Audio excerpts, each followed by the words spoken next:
Good morning. Hi, and welcome to iTalki live stream this morning, the 5th of May at 9 a.m. I am glad that some of you have woken up to do this lovely first session today, and I hope that we enjoy it together. Those of you who are awake, who have decided to study English instead of going for a walk or seeing your family, welcome. It's good to see you. I'd love to have participation with you. So if you, just let me know if you're here and if you're following me. Okay. It's lovely to have you. I'm glad to be alive this morning. I'm Karen, and I have been working with iTalki for some time. I live in Johannesburg, South Africa, and I am enjoying a cold but very sunny day today. It's probably about 12 degrees. It's not that cold, but we always get sun. And so the weather heats up to about 25 degrees. For those of you on the live chat on the iTalki app, on the iTalki page, just go to live chat and leave your name and the country there so that I know where you come from. And those of you who perhaps are in the YouTube section, do remember to go to the corner where there's a little either top, it says top chat or live chat. Benvenuti, bienvenidos, willkommen. Hi, Carol. It's good to see you. Wait. Benvenuta. I'm slow in my Italian.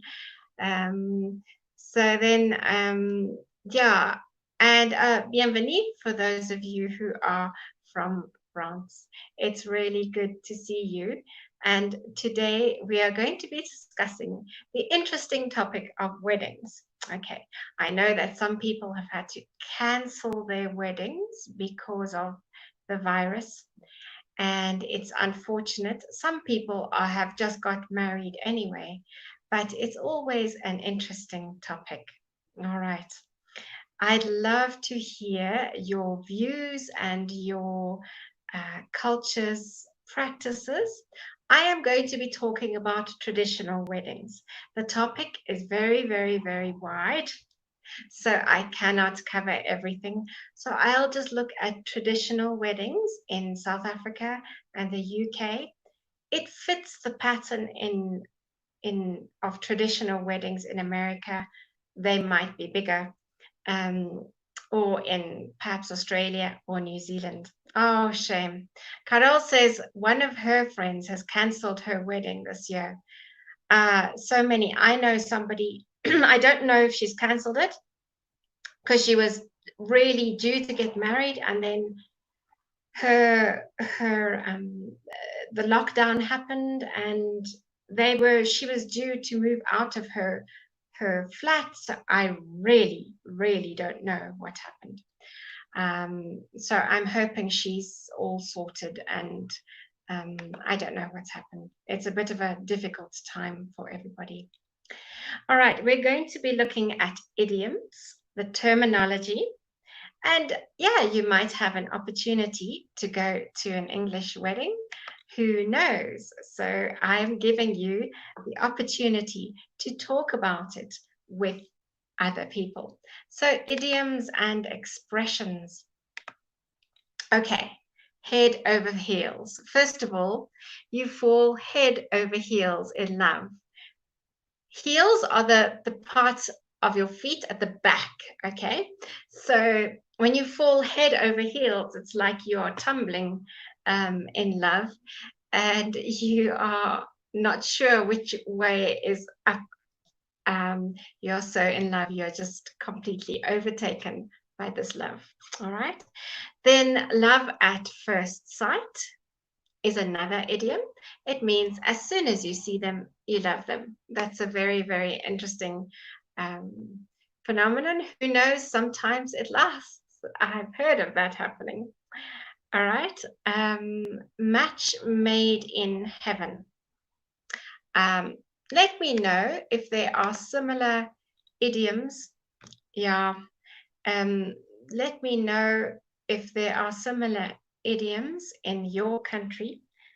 On the iTalki platform, if you go to live chat, or YouTube, if you go to live chat, not top chat, turn it from top chat to live chat and let us know if there are similar idioms in your country. It'll be really, really good to hear what you have to say. Okay.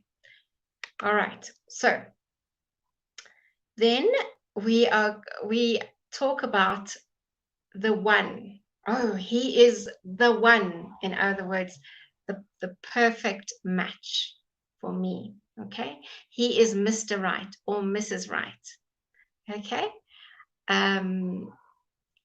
I found Mr. Right last year, and he is the one for me. That's what you normally say. Oh, I'm still looking for Mr. Right. Or I'm still looking for Mrs. Right. I'm still looking for the one. All right. Then you have tie the knot. Tie the knot. Okay. That means to get married. To tie the knot means you get married. So think of a knot being tied and not being untieable. Okay. Then those three little words. I love you. That's what we mean when we talk about those three little words. Okay, let me know of some of the idioms in your country, and I will go to the next slide.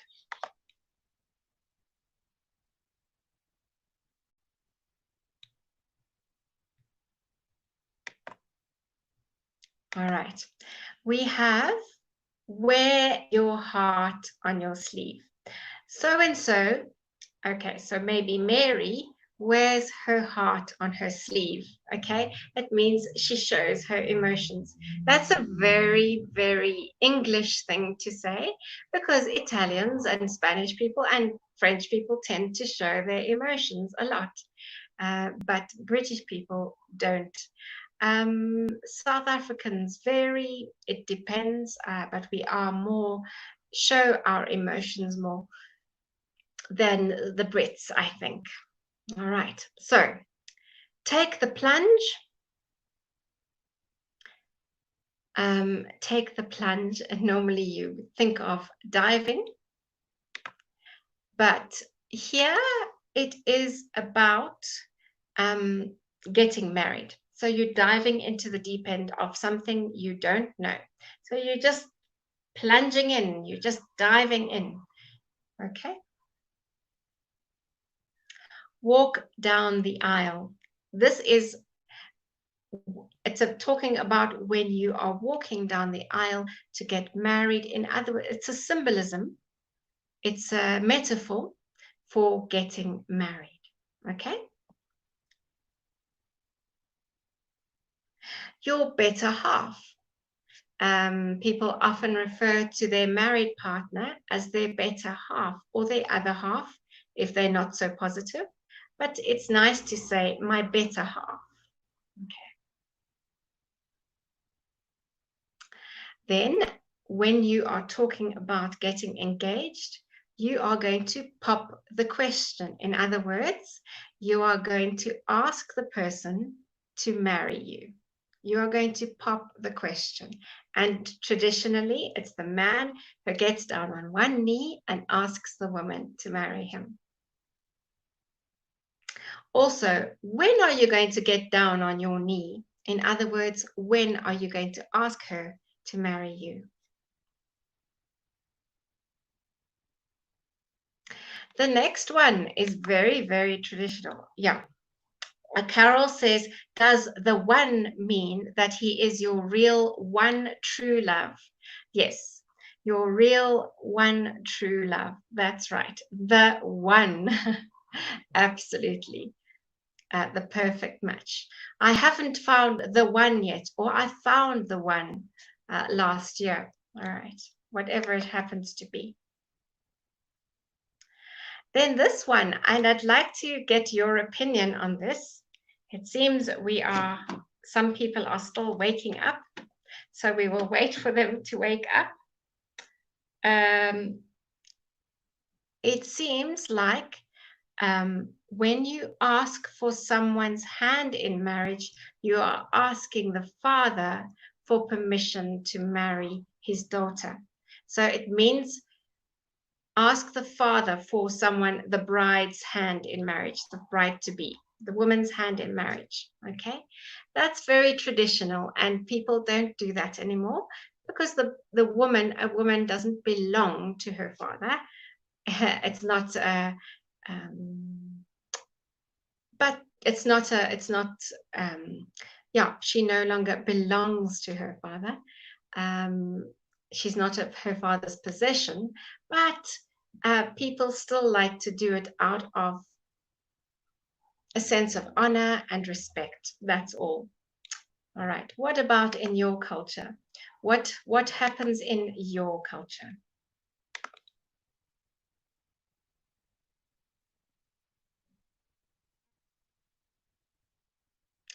All right. I will talk about the next idiom so long. To get hitched is informal, and it again just means to get married. When you hitch, you put the rope of a horse over the rail to keep it there. That's what it means to get hitched. You're hitching the rope on the rail. You're hitching the horse to the rail, okay, or to a post. So to get hitched means you're attached and settling down. Settling down is another idiom. Let me see if you've got some comments. Yeah, it's very traditional in your country. How is it traditional? What traditions are there? It would be really nice to know. Okay. So you also are making an honest man or woman out of someone. You're making an honest man or woman out of someone. That's normally when you've had a romantic relationship, perhaps been living together, and then you get married and you make an honest man out of your partner or woman out of your partner. In other words, you're making them honest. You are getting married is equated with being honest, okay? But it just means getting married.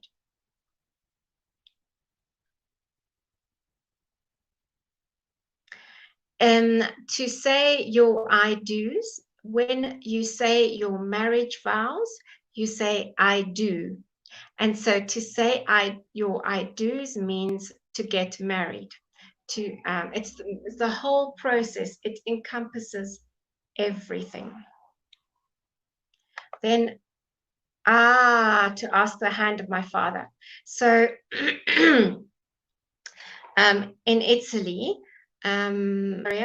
it's traditional to ask the hand of the father. Flora, welcome. Where are you from? It's good to see you today. I haven't met you before, so let me know. I can't quite tell from your surname where you are. Flora, you are saying many of the idioms are unfamiliar to me. Is it also the practices, the traditions? Let me know. You're from Japan. Now that's interesting. Please let me know if I speak too fast. I am happy to say, if you say I can't follow because it is fast. All right? I can't follow. Please repeat slowly. Okay, because I like people to understand and engage with me. Welcome. I can't say welcome in Japanese. I'm afraid I haven't learned that. Um, but you are most welcome. Okay, so Flora, when you say that, sorry, I don't know what happened there, just a moment. When you say that many of them are unfamiliar to me, is this the idioms that you are talking about? Or are you talking about the traditions? It would be really nice to know. I still see nobody on the iTalki platform. All right. Okay, now we're going to the next idiom, to get cold feet. To get cold feet means you suddenly think, oh, this is a disaster. I don't want to do this. I can't do it. I don't want to. And you get cold feet. It's normal for many brides and grooms to get cold feet. In fact, most of them do. It's an important part of the process, but sometimes it means that you leave someone at the altar, okay? You leave someone at the altar, which means that you stop the wedding before, very close to the time of the wedding. Sometimes brides have gone, or grooms have just not turned up on the wedding day. It's been too difficult for them. They suddenly can't do it. Okay.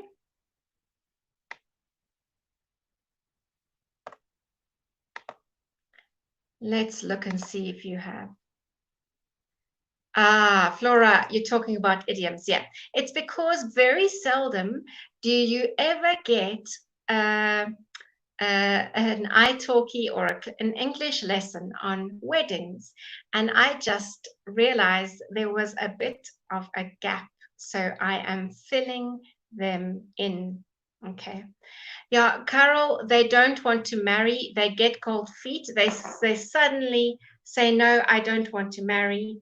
And sometimes that means they leave their future spouse at the altar. They stop the wedding altogether and they don't get married. They've spent money on the wedding, on the guests, on the food, on the photography, on the flowers, on the dress, on the suit. But they suddenly say, no, I can't. And they leave the person at the altar. Okay. All right. So the next one then, the next idiom is a shotgun wedding. A shotgun wedding. That's a very quick wedding, normally because so people announce it 1 week and 2 weeks later they get married. That is not normal in English-speaking cultures, okay? Sometimes in Latin America, that is normal.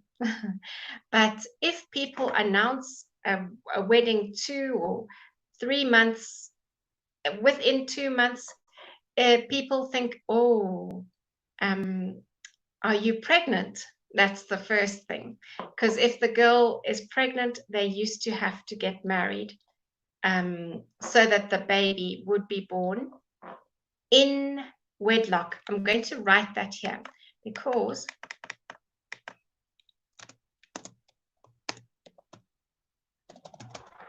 okay, so that the baby would be born in wedlock, so that the baby would be considered legitimate.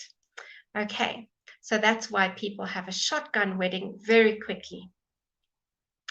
Some people in these days, okay, I've spoken mostly about traditions, but these days there is such a thing as an open marriage where people have many partners, not just their husband or wife. Okay. A shotgun wedding can happen at Las Vegas, yes. A shotgun wedding can happen at Las Vegas. That's what Carol asked me. But a shotgun wedding is normally when somebody is pregnant.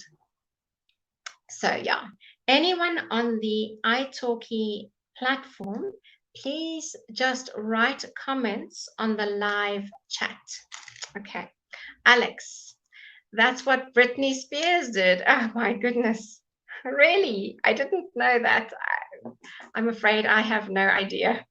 Sometimes people will be very pregnant when they are getting married. Yeah. Alex, where are you from? I don't quite remember. Welcome anyway.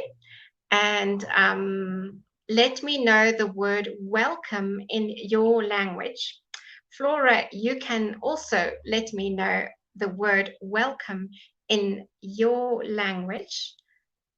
I just can't read Japanese, okay? All right. Yeah. And then Flora and Carol and Alex, I want to know some of the traditions. We will talk about idioms first, and then we are going to traditions, and then we can have a nice, wonderful chat about all the wedding traditions in the world. Okay.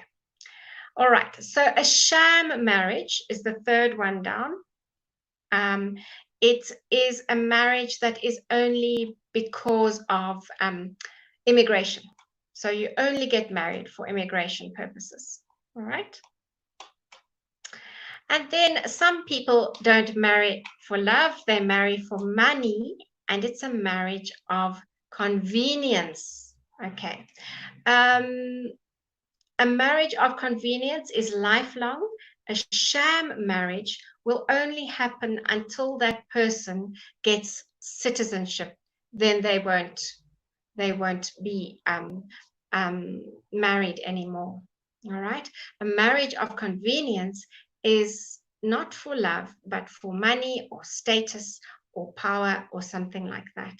And sometimes, yeah, there also obviously are arranged marriages, which means that the mother and the father decide with the mother and of the bride, decide with the mother and the father of the groom that they must get married, but it is not an English tradition.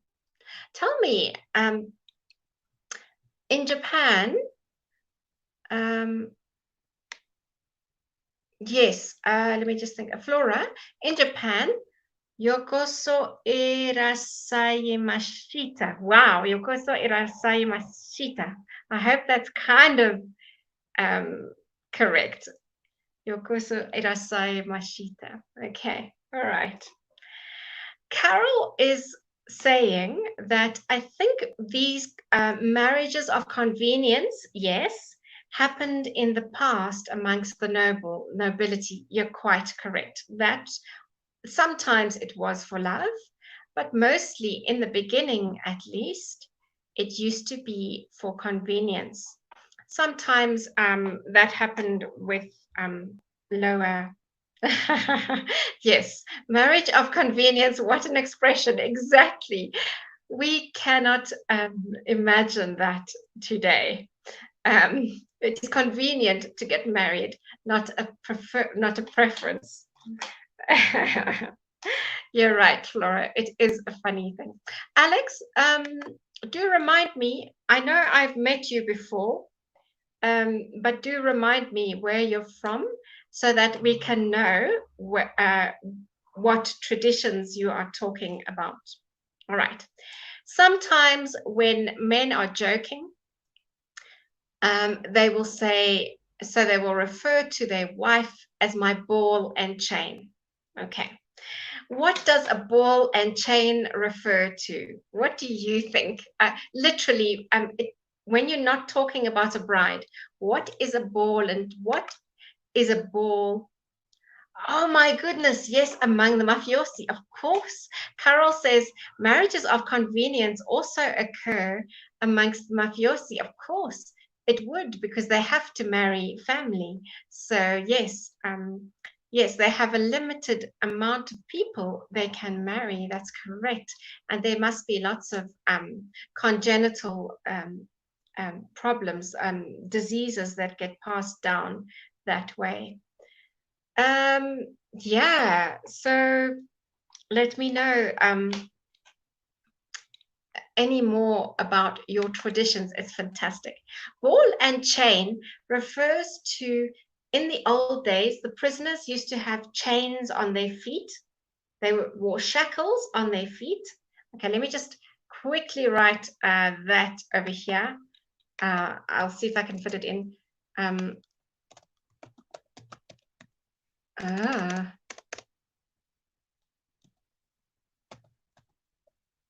Can I spell shackles? That's better. I think that's shackles. Yeah, I think that's shackles. Okay. So they wore shackles on their feet, and then they had a chain. All right. And then attached to that was a ball, so that a heavy, heavy, heavy ball, so that they could not run away. So when men refer to their wives as a ball and chain, in other words, they are a burden to them. They are dragging them back. It is not complimentary. You will only hear it in Britain, I think. Okay. And I actually think it might come from what? From Cockney, but I'm not sure. Anyway, that's just a thing. All right. Then mail order. Let me see if there's some mail order bride, okay, is someone who comes from overseas. You write in to a catalog, to a company, and they arrange a bride for you, and she comes to your home and you marry her. Okay, it's a modern thing. It's a mail order bride. I I won't comment on that. Some people have obviously been happy, but all right, and then a trophy wife. Sometimes old and ugly rich men will look for young women to get a trophy wife. In other words, someone to show off how powerful he is and wealthy, because younger women are often attracted to wealth and power. So that's a trophy wife, someone who is beautiful and young, and it's not about love, although in some senses it could be, but it's all about showing off your power and ability to attract younger women. Let me just, all right. Then a wait. Yes, that's right. Carol says a weight. The ball is a weight. It's a heavy weight, very, very, very heavy weight. All right. So I'm going to give a bit of a break now, just to allow you to think of all these things. We talk about the wedding being the big day. So we say, when is the big day? Now, it's not in capital letters. I just wrote that for your sake. When is the big day? So that you would remember it. When is the big day? When is the date of your wedding? And then a white wedding means that you get married in white. Your dress is white. Okay. So a white wedding is often talked about it's normally in a church, as opposed to the magistrate's court, in the, where it's a civil ceremony. Okay, so it's normally a religious ceremony. Then to give someone away means that the father gives his daughter away. When you go into the, you're going to say, who is going to give you away? All right. So let's take a modern example. Meghan Markle did not have a father to walk her down the aisle, or whatever happened there. I make no judgments. But so Prince Charles gave her away. So the father is supposed to give his daughter away to her husband. Again, very traditional, very old-fashioned and it's all about possession and belonging. But people don't think of it in that way anymore. People are not offended. They just go, I'd like my father to be with me in this process. All right. I will tell you what happens just now. Okay, let's see if there's some comments. I don't understand mail order bride. Okay, so sometimes there are companies who will find brides from the Philippines or from Japan or from Russia for people in England.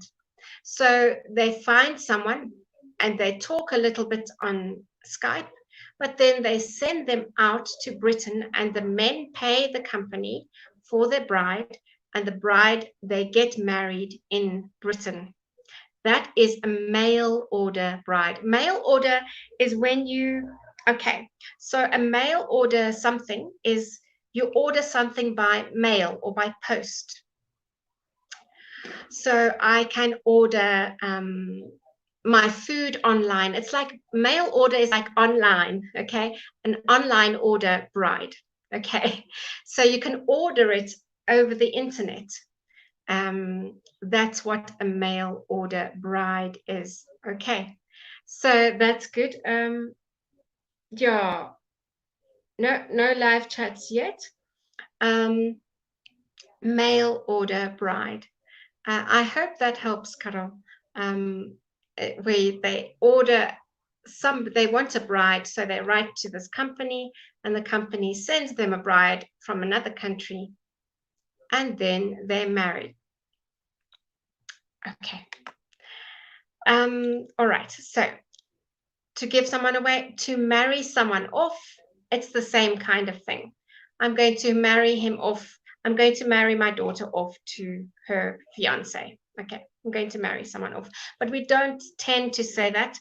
To give someone away is more positive. Okay. Then a silver wedding anniversary is when people have been married 25 years. And a golden anniversary, which happens seldom, is when people have been married 50 years. All right. And then we have this big saying, marry in haste, repent at leisure. Okay. If you get married too quickly, if you make your decision too quickly, then you repent at leisure. Then, in other words, you've got all the rest of your life to regret, to be sorry that you married the wrong person. Okay, so they say don't marry too quickly because you will be unhappy. That's what it means. Okay, now I'm going to just ask. All right. So now to the traditions. Now, please, Flora and Alex, tell me what happens in your countries, as well as Carol. When you get engaged, we've mentioned that you pop the question or you ask the question. The question is, will you marry me? The man goes down on one knee and he takes the wedding ring box out of his pocket, opens it up and says, will you marry me? And the girl says, yes, or no, or I don't know. Sometimes it is in public and many people don't like that. Normally with us, it's a private thing. So you go somewhere special, somewhere romantic, somewhere beautiful, a special day trip, and you ask them. They don't have to dress up. They can be dressed in casual clothes, okay? But you make a special occasion. Maybe bring music, maybe a picnic, maybe bring wine or champagne, lovely food, and then you ask the question. All right. So Carol was saying a white wedding is very common in Italy, also in the past. If a woman was old, she married in another color. That's really interesting. That's a bit unfair on older women, don't you think? Yeah, poor women. Did the men marry in different colors if they were older? It's an interesting question. Yeah. Okay, so then you have an engagement party. You just invite your friends, and it's not too big, but you do have a little party. And sometimes they bring gifts, sometimes not, because that's for the wedding. Then you choose your bridesmaids and your maid of honor, and your groomsmen. Okay, so the bridesmaid and the maid of honor are the and the flower girls are the people who are with you in the wedding party, who wear special dresses or suits. So bridesmaid is an unmarried woman, and maid of honor is a married woman. Okay. Then save the date. Save the date means you asking people to save the date, because traditionally invitations were sent out 6 weeks before the event, but now people are too busy. So you give them 3 or 4 or 5 or 6 months in advance. You say, please save the date. You send a save the date letter, so that, or email, so that people will put that date aside for your wedding before. Okay. Right. Then, what traditions do you have for Flora, do you have for engagement? Do you have engagement? Alex, do you have engagement? To marry, Carol says to marry in white meant that she was a virgin and young, and an older woman maybe wasn't a virgin and young in the past. Okay, all right. Okay, good. So, here we are. When we do wedding preparation, you've got to think of the venue, the place. The photographer, I think you might know those words. The meal. You're going to think of the invitees, in other words, who you are going to invite. Let me see. Do you send out invitation cards, Carol and Alex and Flora? Do you send out invitation cards? In other words, little invites that are written on a piece of paper or a card. It can be big, it can be small, but it's very specially and prettily made. Do you send out invitation cards? Many people now send invitation emails in my country because the postal system is so bad. So we don't send out invites by that. You've got to think of the flowers and the bouquet. The bouquet is the flower. Bouquet is the bunch of flowers that the bride carries and the bridesmaids carry. You've got to think of the color scheme that the bridesmaids will wear and the groom and his groomsmen. Then you think of shopping for the dress, which is traditionally done with the mother and maybe a best friend. Then you think of cake.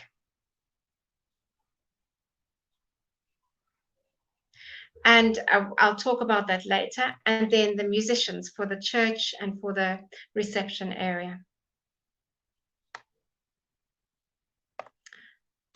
Okay, let's see some of your traditions. Let's see now. Okay. All right. So I've just made a special mention here. Aha. Flora is saying, these days in Japan, many couples don't have wedding receptions. Okay. Do they just get married in court, Flora? Yeah. Carol says, yes, we usually send invitation cards. They are very big, accurate, and very beautiful. I'm not quite sure what you mean by accurate, but I'm sure, yeah, invitation cards are very beautiful. Yeah, I agree. I will just mention the flowers. In South Africa, we tend to include these two. The protea is that big, big, big, big flower in the middle there with the white kind of center. It's got a pink on the outside, and sometimes it's got spikes. We use our traditional flower for our bouquet. And then also we use the succulents. So the succulents are the little picture in the right-hand side. Succulents are those fat-leaved plants.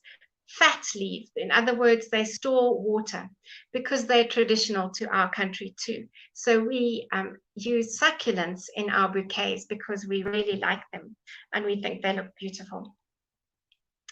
Flora, in Japan, what happens in a wedding? I will give you some time to write that down so that, so Flora says they spend much money on more meaningful events. They'll spend more money. They prefer to spend their money on more meaningful events. Okay, so in Japan, it doesn't seem like a marriage is a very meaningful event. Okay, do they even get married? Is there a formal ceremony? I don't know. I don't know how things work. Okay, in Japan, I know nothing. All right, and then the bride will have bridal shower. Now, in Japan, I don't know. For us, a wedding reception is important because that is when you get your gifts, all right, for your home and all that. So, and your money, okay? But before the wedding, we have a bridal shower. And the bride gets dressed up in funny clothes and she wears her hair in pigtails and balloons stuffed under her clothes. And sometimes she has to, there's a donkey drawn on there and she has to close her eyes. And okay, then people bring gifts. Sorry, I'm confusing things. People bring gifts. She has to guess what it is. If she gets it right, she gets a treat, but a reward. But if she gets it wrong, she pays a forfeit. And paying a forfeit is some sort of fun activity. She either pops one of the balloons inside her that have been stuffed in her clothing, or she takes the donkey and tries to pin the tail on the donkey. All right. So she's got a tail and the donkey is drawn and she tries to put it into the donkey. Things like that. They think up all sorts, or she has to take a sip of wine or something like that. Okay, a forfeit is a punishment kind of thing, but it's not a horrible punishment. It's a nice punishment because it's a bridal shower. Okay, so you normally bring a gift for the home, a small thing, because your big gift is at the wedding. And you bring some groceries like cinnamon, spices, or herbs, or things like that are long lasting, okay, that to help people, a young couple, start the home. Some people have a hen party because bridal showers have gone out of fashion, or a bachelor's party, which can be hectic. I don't want to know what goes on in bachelor's parties, but they can be people drink, the men drink a lot. A hen party is for the women and they go out, and in England they drink a lot. Here we don't have them, not so much anyway. Then let me see if there's some more comments. Okay, so the invitation cards, Carol said, are very well done. They are made of specific paper and flowers. Yeah. Okay. In Japan, of course, Western type weddings do take place. Okay. I didn't know that. I thought maybe very few. That's interesting. That's interesting. I would have thought you would keep your traditional red dress. Yeah, I just didn't know. All right. So in traditional weddings, you hire a big car like a Bentley or a Rolls Royce or a Mercedes if you can afford it, and you decorate it with ribbon and flowers and take the bride from her home to the church. Then you tell people what they must wear, and if it's very smart or casual smart. So the attire can be cravat, which is a bow tie, okay? A top hat, you know, that's British. A top hat, it's not here. A top hat is one of those hats that go like that. And tails for the men, this is for the men. The men wear tails, those long coats, which come down to your knees at the back. That's what tails is, and that's Britain. It's not here. We don't like suits. It's too hot here. For women, they sometimes asked in Britain, particularly, to wear hats or fascinators. You know, those bits of feather in the hair or something like that. And then they're told what color the bridesmaids are wearing, so that they do not wear bridesmaids' colors. You must never wear white or cream to a wedding, and you must never wear black. Okay, so that's unless it's a formal evening wear where they say black attire. And of course, the men, the suits are always black. So if you wear, it's very often a suit, tie to a wedding. But in South Africa, we tend to do without the jackets because it's too hot, and sometimes even the ties. Okay, then of course you have this wedding veil, okay, that you wear over your face. You go from the car to the church, you put the veil over your face. The father walks the woman down the aisle, and then the man, when he receives her, and once she said her vows, or just before she says her vows, lifts the veil in order to see her. Then the bride is traditionally 20 minutes late, so that she doesn't clash with late guests. Okay, and then very traditionally they used to have the trumpet voluntary to go out the church and the bridal chorus to go into the church. I don't feel like singing on live stream, sorry. Then the bride will walk down the aisle with her bridesmaids following. Nowadays, the bridesmaids and flower girls go ahead. And the little boy, there's normally a little boy with a cushion that the rings are tied to the cushion, and they'll take the rings off that. Then they will say the vows. In other words, I promise to do this and this and this. I promise this and this and this. And they will exchange rings. In other words, the man gives the woman the ring and the woman gives the man the ring. Okay. Okay. Flora says, in Japan, the bride changes their wedding dress 2 or 3 times, and it is very commercialized. Okay. Some people dislike it. Wow, 2 or 3 times. That's a lot of money. Sure. And then Carol says, she's from Italy. She says, one of my friends had a funny bridal shower in a pizzeria with a huge picture and a design inside with 2 lovers in a sexual position. Oh my goodness. Oh my goodness. What an incredibly different wedding. Of course, I could talk about non-traditional weddings till the cows come home. In other words, forever. The traditional wedding is all I can manage today. Okay, the songs that you sing in church at the wedding are called hymns, and then you sign the register. This is the legal part of the ceremony. So you have to sign the register. You are signing your marriage certificate, in other words, okay, in some senses. Your marriage certificate is sent to you afterwards. Then the bride, oh, excuse me, and the groom will light a candle. They will take their 2 little candles and they will each light a big candle to symbolize that the 2 have become one. Then they sing songs, hymns, and they exit the church together. No. Sorry. The people, the guests, exit the church first.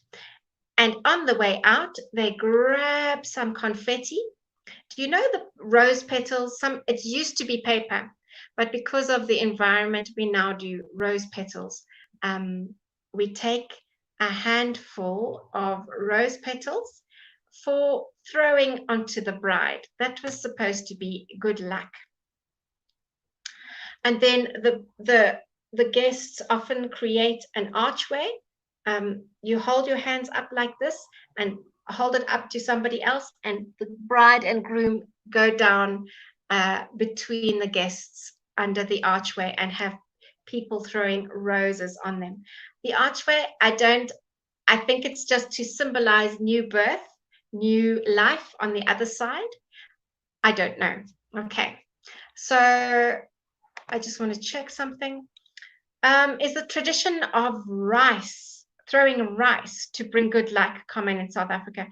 No, we don't throw rice. I think there are smaller communities that might throw rice, and they would have different wedding traditions, but it's not common, no. Is it common in Italy?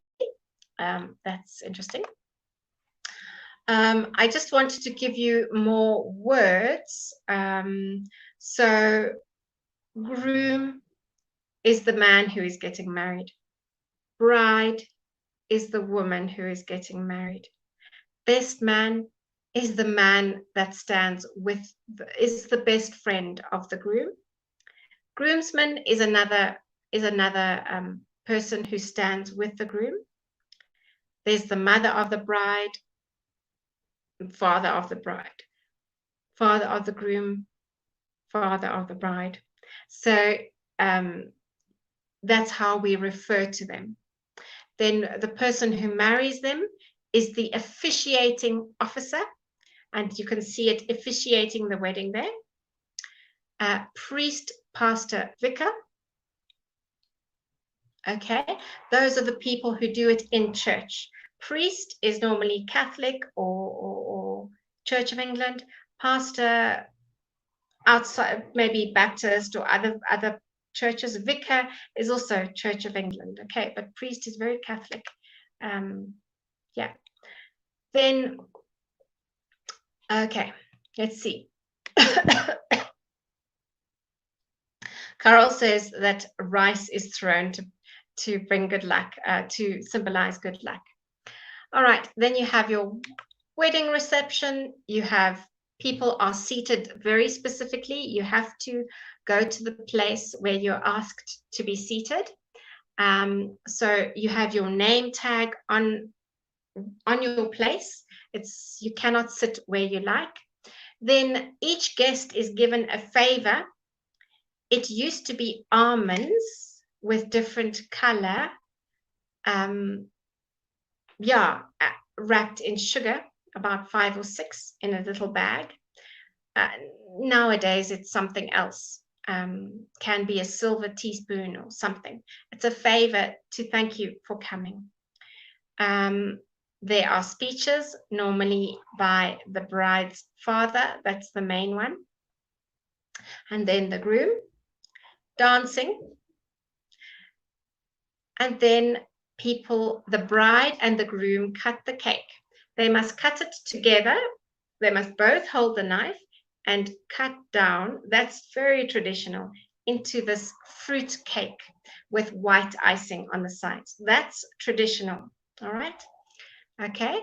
And then you have many courses and champagne to toast the couple. Okay, that's what you call it.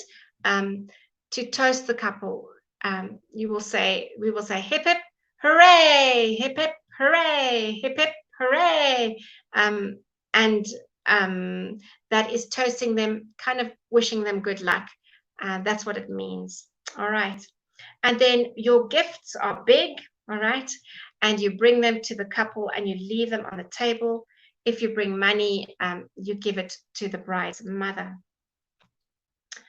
I'm going very quickly so that I can hear more of your traditions. The honeymoon is the time to go away after the wedding. It's paid for by the groom, and it's normally about 2 weeks or less, maybe one, and then they come back to unwrap the presents and open the gifts and send thank you cards. And that's all I have for you today. I'm wondering, is a favor a gift for the guests? Yeah. So they're called favors, all right? So I just wanted to know from you, are there any traditions that you particularly have in your country? In Japan, there are sometimes white weddings, but now, yeah, what else? Civil weddings? Are there more weddings in like in Buddhist temples? How does it work there? And Alex, I don't know how it works in your country. It's been lovely hearing from you. So I'll just wait and waffle a bit for a moment. If you will see there are still many lessons this week. I think people don't realize that they thought they were stopping. So I hope that it will pick up again and we will have more people. I wanted to thank you for your participation. And just look out for other lessons. There are other lessons on travel, on fixing things if something is broken. I can't remember what I'm doing tomorrow, but I do know that I really enjoy my lessons with you. And if you want to book a lesson, just go to 566 908 on iTalki to get a formal paid lesson. Okay, but these are free, so make the most of them because they won't be around forever, and you can really improve your English. I know Carol does a lot, so do okay. So Flora is saying quite a few couples like to go abroad for honeymoon. Yeah, I agree. Many people here like to go abroad if they can afford it. So yeah, we'll have to see what happens. Yeah, it's been a really tough, amazing time. I'm sure that it's tough still in lockdown in all of your countries. It's not over yet, but I hope that these lessons have helped you to just think of something else and focus on something fun and positive. And I hope that you've enjoyed today's lesson. Okay, thank you. Bye-bye.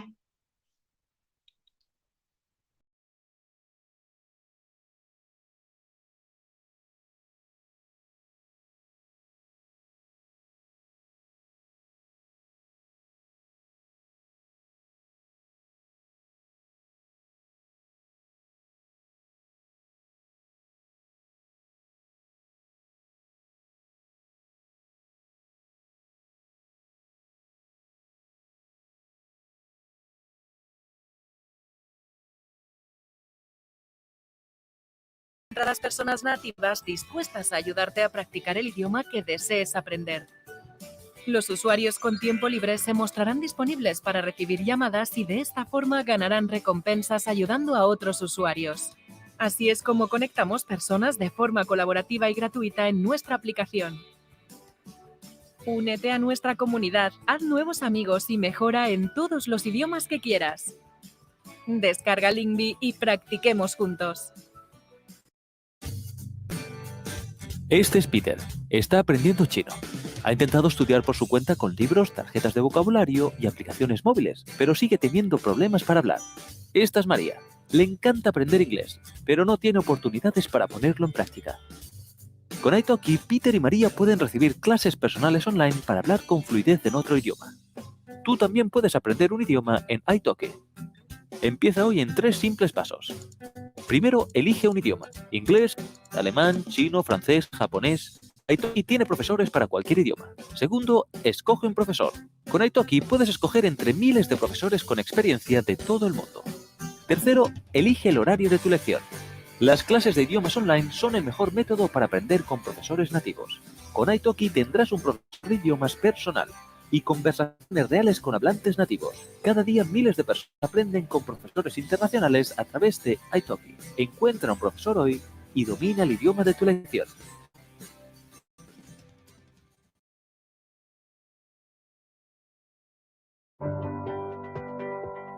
Hi everyone, it's Vicente and I teach Spanish on italki.com. And today we will be talking about 3 grammar rules to follow when you start learning Spanish. The first one is that, as you have already heard, Spanish verbs are always conjugated. That means that they have to match with the subject of the sentence. For example, there are different pronouns in Spanish. Yo, tú, él, ella, usted, nosotros, nosotras, vosotros, vosotras, and ellos, ellas, y ustedes.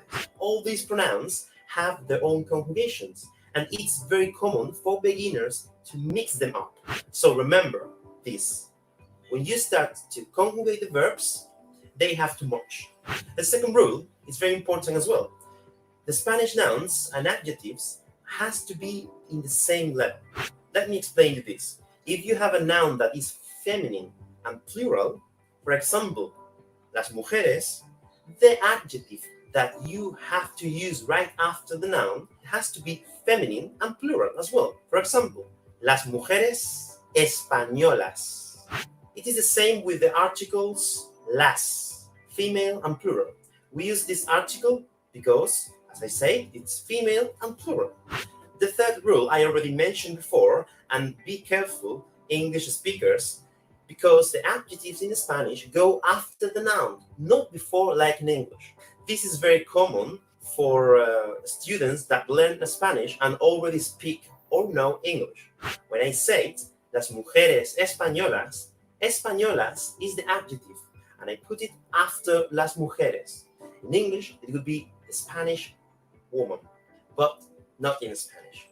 Okay, there are some occasions where the adjectives go before the nouns. That is true, but normally this use comes out at intermediate level or advanced level, so do not worry when you are a beginner. Thanks for watching this video, and don't forget to subscribe to the iTalki YouTube channel over here. Take a lesson with me on italki.com by clicking on my teacher profile link in the description. Hasta luego!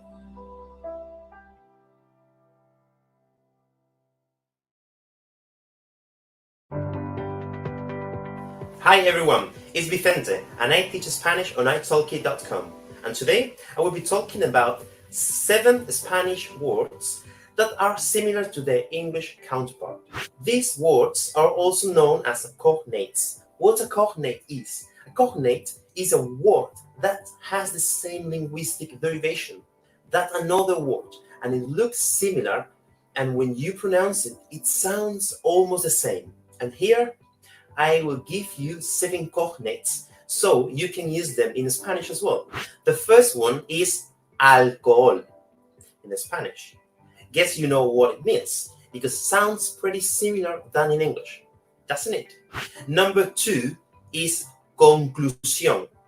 This one has a different pronunciation in Spanish, but you will understand definitely when you start learning Spanish. Number 3, hobby. This one is completely similar. We basically took this word from English. Number 4, individual. Of course, it's the same word, just different pronunciation. The next one, number 5, is piercing. Yes, we use this word with the same pronunciation and meaning. Next one, number 6, is informal. I like to use this one in my lessons to explain ways to greet and say goodbye because it's similar in English and is a word that the students understand very quickly.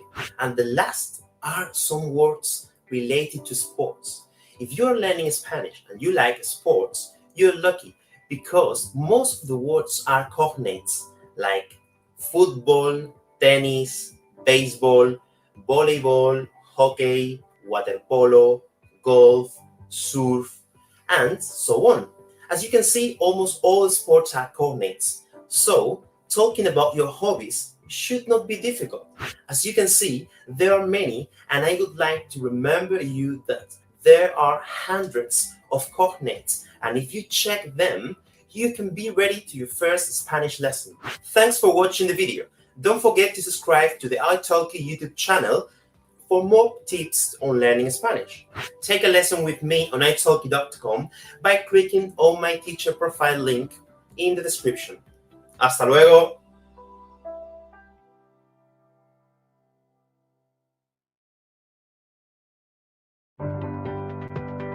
Hi everyone, it's Caroline here and I teach English on iTalki. Today I am going to be talking about business idioms or idioms you might hear in your office or in your workplace. A student asked me a really good question the other day. He asked me whether, because I'm a native English speaker, do I know every single idiom? And the answer is no.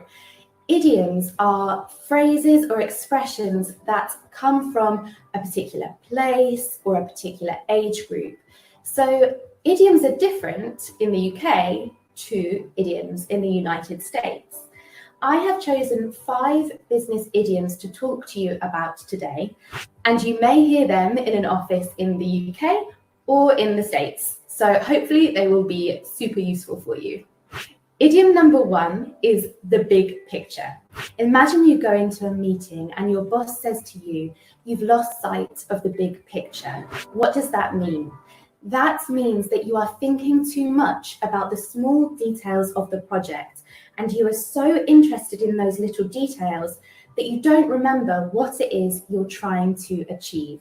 So always keep sight of the big picture. The second idiom is to go the extra mile. Now imagine you're in an interview and the interviewer says to you that they are looking for someone who always goes the extra mile. What does that mean? Does it mean they want you to run around the office every day? No, it means they want you to do more than just what is in the job description. They want you to go that little bit further and to take on extra responsibilities. That is going the extra mile. The third idiom is a win-win situation. A win-win situation means everybody gains something. A really good example of this is these videos that I'm making for iTalki. iTalki gains some content for their website, some lessons for their learners, and I have a platform where students can see me and book lessons with me. It's a win-win. iTalki wins and Caroline wins. The fourth idiom is word of mouth. So an example of this is, think about how you found out about iTalki. Did you find iTalki by searching on Google? Or did you find iTalki because one of your friends recommended it to you?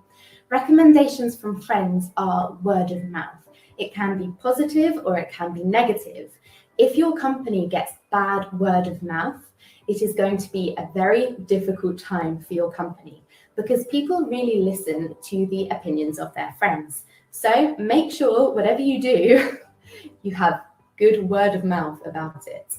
The fifth and final business idiom is to touch base. My manager used to say this to me a lot. To touch base means to have a very quick and short meeting about a project or something that you are working on.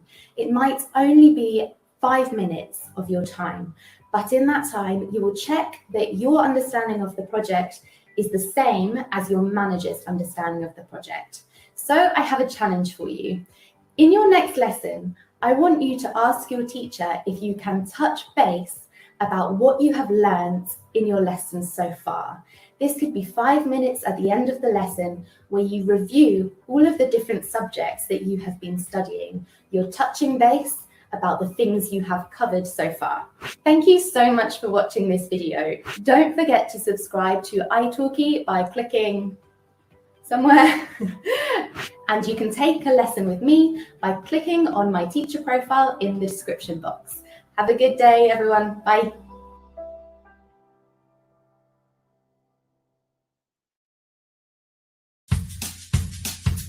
Welcome back to the Stop Being Boring When Speaking English video series. When speaking to native English speakers, it's useful to use a variety of vocabulary to make your conversation sound more interesting and flow. Why not spice up your language a little bit and impress others with your speaking abilities? In this next video, we will take a look at some American and British slang. Number 1, American. John Hancock. John Hancock. So that's a person. It's a name of a person, yes. And it's American slang. What do you think it means? I just got John Hancock. Does it mean like wasted? Certainly not. Give me an example. Okay, so can I please have your John Hancock at the bottom of this paper? Come on, you gotta get it now. Is it your signature? Yes, you got it! That was easy. Okay, awesome.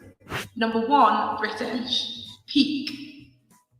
What does peak mean? Like, taking a peek. No, that's Sorry, that's not taking a peek. That's not slang. This is taking a peek. But that's just like taking a peek. That's not slang. Oh. Like in a slang Peak. context. Like the peak of a mountain? That's not slang. That's actually Yeah, that is the peak of a mountain. I don't know. Tell me.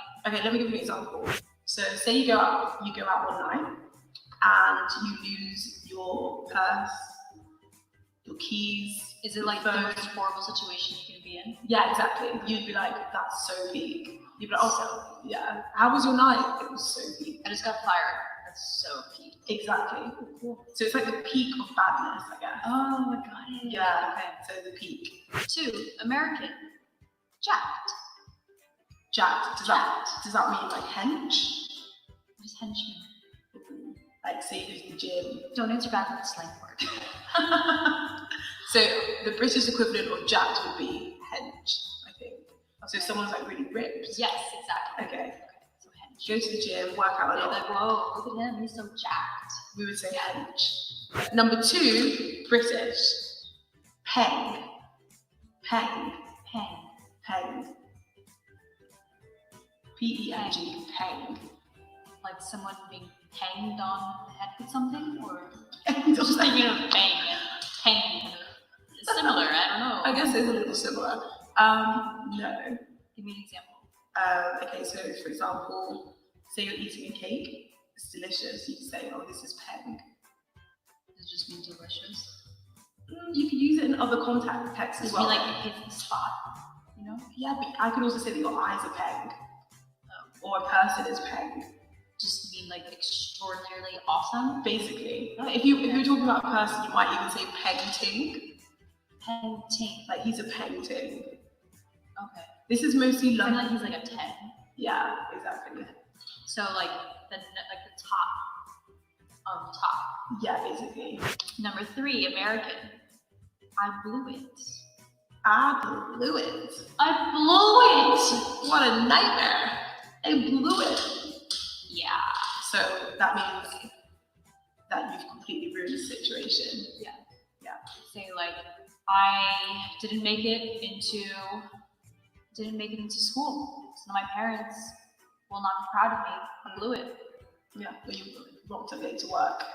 Nobody ever knew that. Yeah. I'm never late. Number 3, British.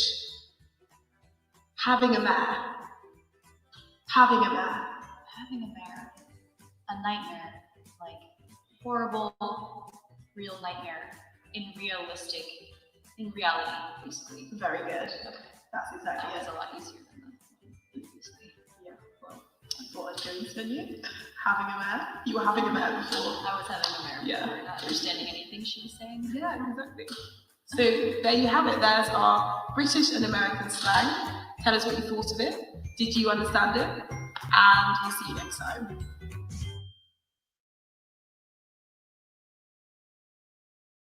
My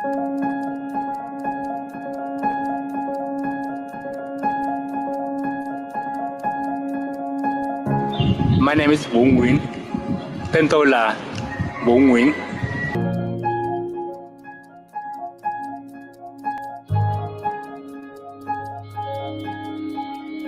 It's really amazing thing for me.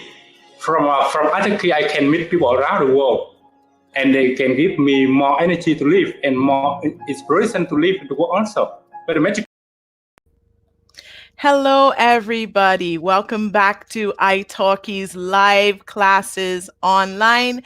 Thank you for joining us on YouTube and on the iTalki platform. Okay.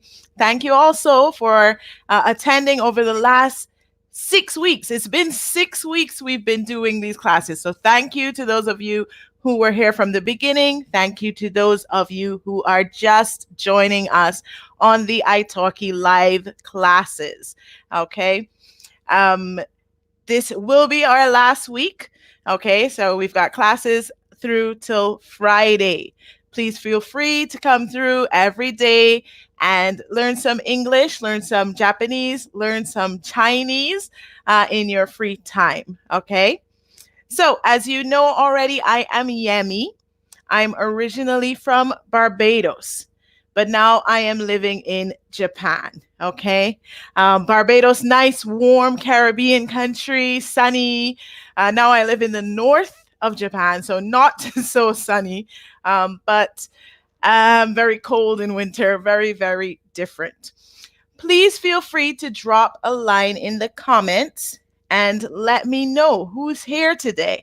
Okay, so drop your name and your country in the chat. Write your name and your country in the chat. Let's see who is here today.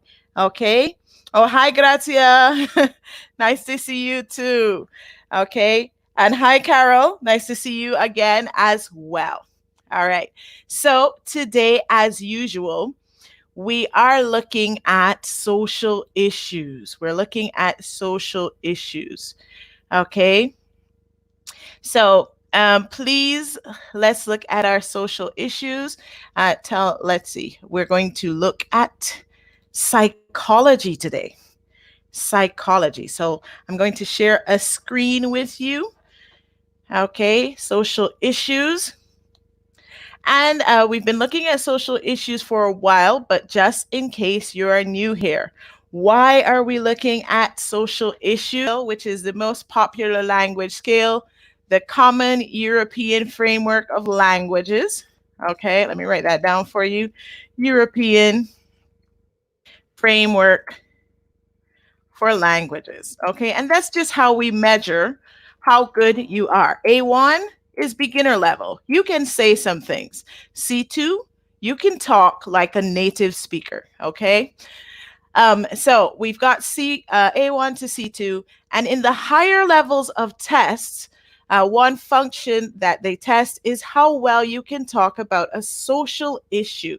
Okay, how well you understand a social issue. So it might come up in your reading section, in your speaking section, in your writing section, and in your listening section. All of these, you might hear about a social issue or have to talk or write about a social issue.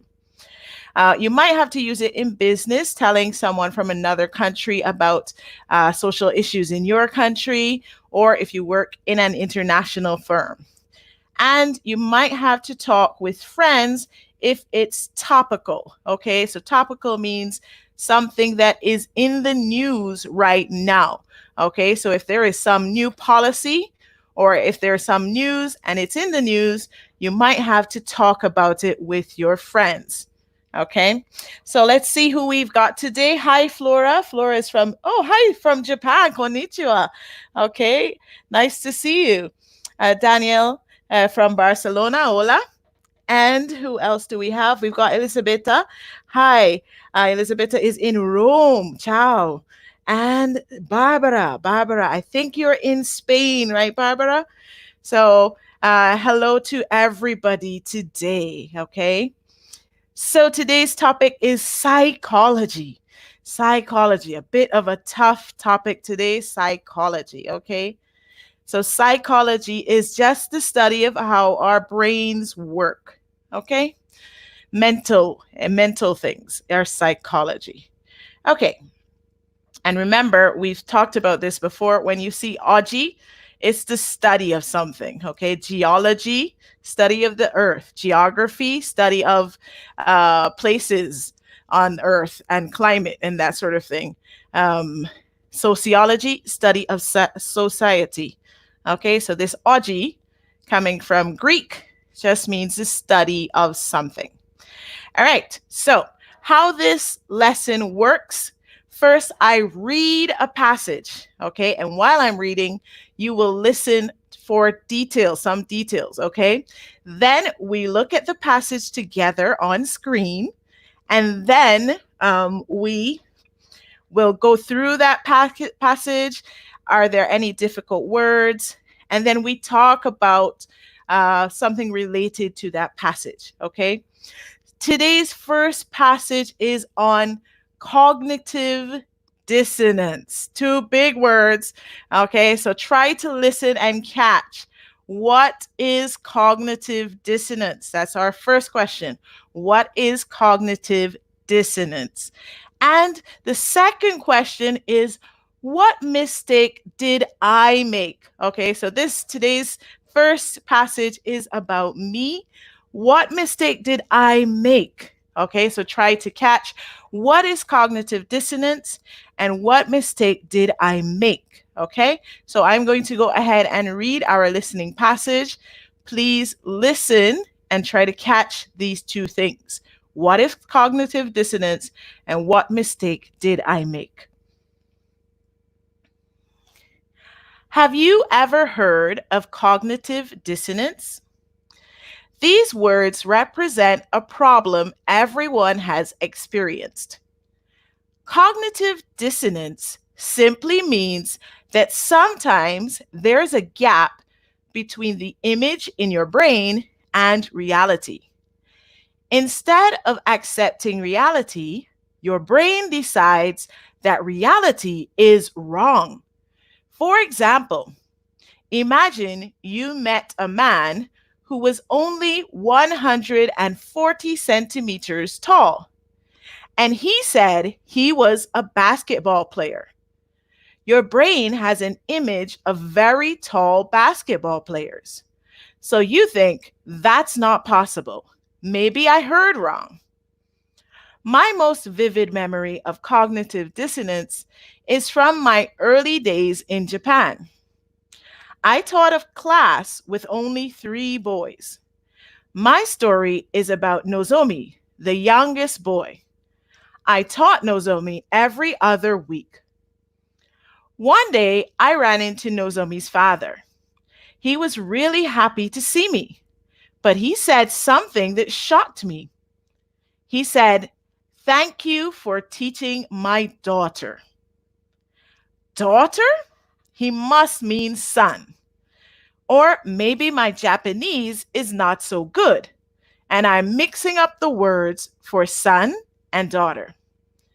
The next time I went to that school, I checked the class register. Nozomi really was a girl. With her hair cut short, a unisex name, and being in a class with 2 boys, I just assumed she was a boy too. The human brain is such a powerful tool. It can do amazing things. But sometimes even our brains make mistakes. Okay, so that is my story of cognitive dissonance. What is cognitive dissonance? Were you able to catch? Please write in the chat, what is cognitive dissonance? And what mistake did I make? What mistake did I make? So let's write in the chat, what is cognitive dissonance and what mistake did I make? Okay, let's see. Oh, yes, Barbara, you are from Spain. I remember a little. Okay. And Carol says the problem is, yes, a cognitive dissonance is a problem where there is a gap between our imagination and reality. So what we think and what we see are different. Okay. And Carol also says, Flora also says, gap between the image and reality. Perfect. You guys are awesome. And Grazia says, the between the brain and the reality. Wow, you guys really caught this. Barbara says cognitive dissonance happens when brain doesn't realize it's wrong. Yes, so we see something and we think something else, and the brain doesn't want to change. It thinks, I am right. The reality is wrong. Very good. Yes. Okay. Wow. Elisabetta too. And Carol and Flora both say, I confuse Nozomi for a boy. Yes. Yes. And she was a girl. Okay. Good job. So this one is not so hard. The words are not so hard. Let's look at the passage. Okay. So this is an article I wrote for an English language Japanese newspaper, the Asahi Weekly, last year. Okay, so it's a little simpler than the Wikipedia articles we normally look at because it's written for English language learners. Okay. All right. So the original title was, Can you recognize when your brain makes a mistake? Have you ever heard of cognitive dissonance? These words represent a problem everyone has experienced. Cognitive dissonance simply means that sometimes there's a gap between the image in your brain and reality. Instead of accepting reality, your brain decides that reality is wrong. For example, imagine you met a man who was only 140 centimeters tall, and he said he was a basketball player. Your brain has an image of very tall basketball players. So you think that is not possible. Maybe I heard wrong. My most vivid memory of cognitive dissonance is from my early days in Japan. I taught a class with only 3 boys. My story is about Nozomi, the youngest boy. I taught Nozomi every other week. One day, I ran into Nozomi's father. He was really happy to see me, but he said something that shocked me. He said, "Thank you for teaching my daughter." Daughter? He must mean son. Or maybe my Japanese is not so good, and I'm mixing up the words for son and daughter. The next time I went to that school, I checked the class register. Nozomi really was a girl. With her hair cut short, a unisex name, and being in a class with 2 boys, I just assumed she was a boy too. The human brain is such a powerful tool. It can do amazing things, but sometimes even our brains make mistakes. Okay? All right, so any difficult words? I'm going to go through vocabulary now, and we can check. Do you have any difficult words? Okay, apart from the words that I go through. Okay, so let's see. Yes, Barbara said I was wrong about the sex of the students. Yes, so I thought it was a boy because Nozomi, Japanese name Nozomi, can be used by boys and girls. Okay. Her real name is not Nozomi. But her real name is also a unisex name. Okay. And she had her hair cut short. And at elementary school in Japan, everyone wears like a tracksuit. So she's not in a skirt and everyone else is a boy. So I just saw a boy. Okay. And even when her father said daughter, I could not believe it. All right. So let's go through some vocabulary words. Hi, David. Yes, your brain has some register of reality not fitted with what happened in Japan. Okay. Yeah, so this problem here was just that I thought Nozomi was a boy, but she wasn't. Okay, so here is our vocabulary. We only have a few words for this passage. Cognitive.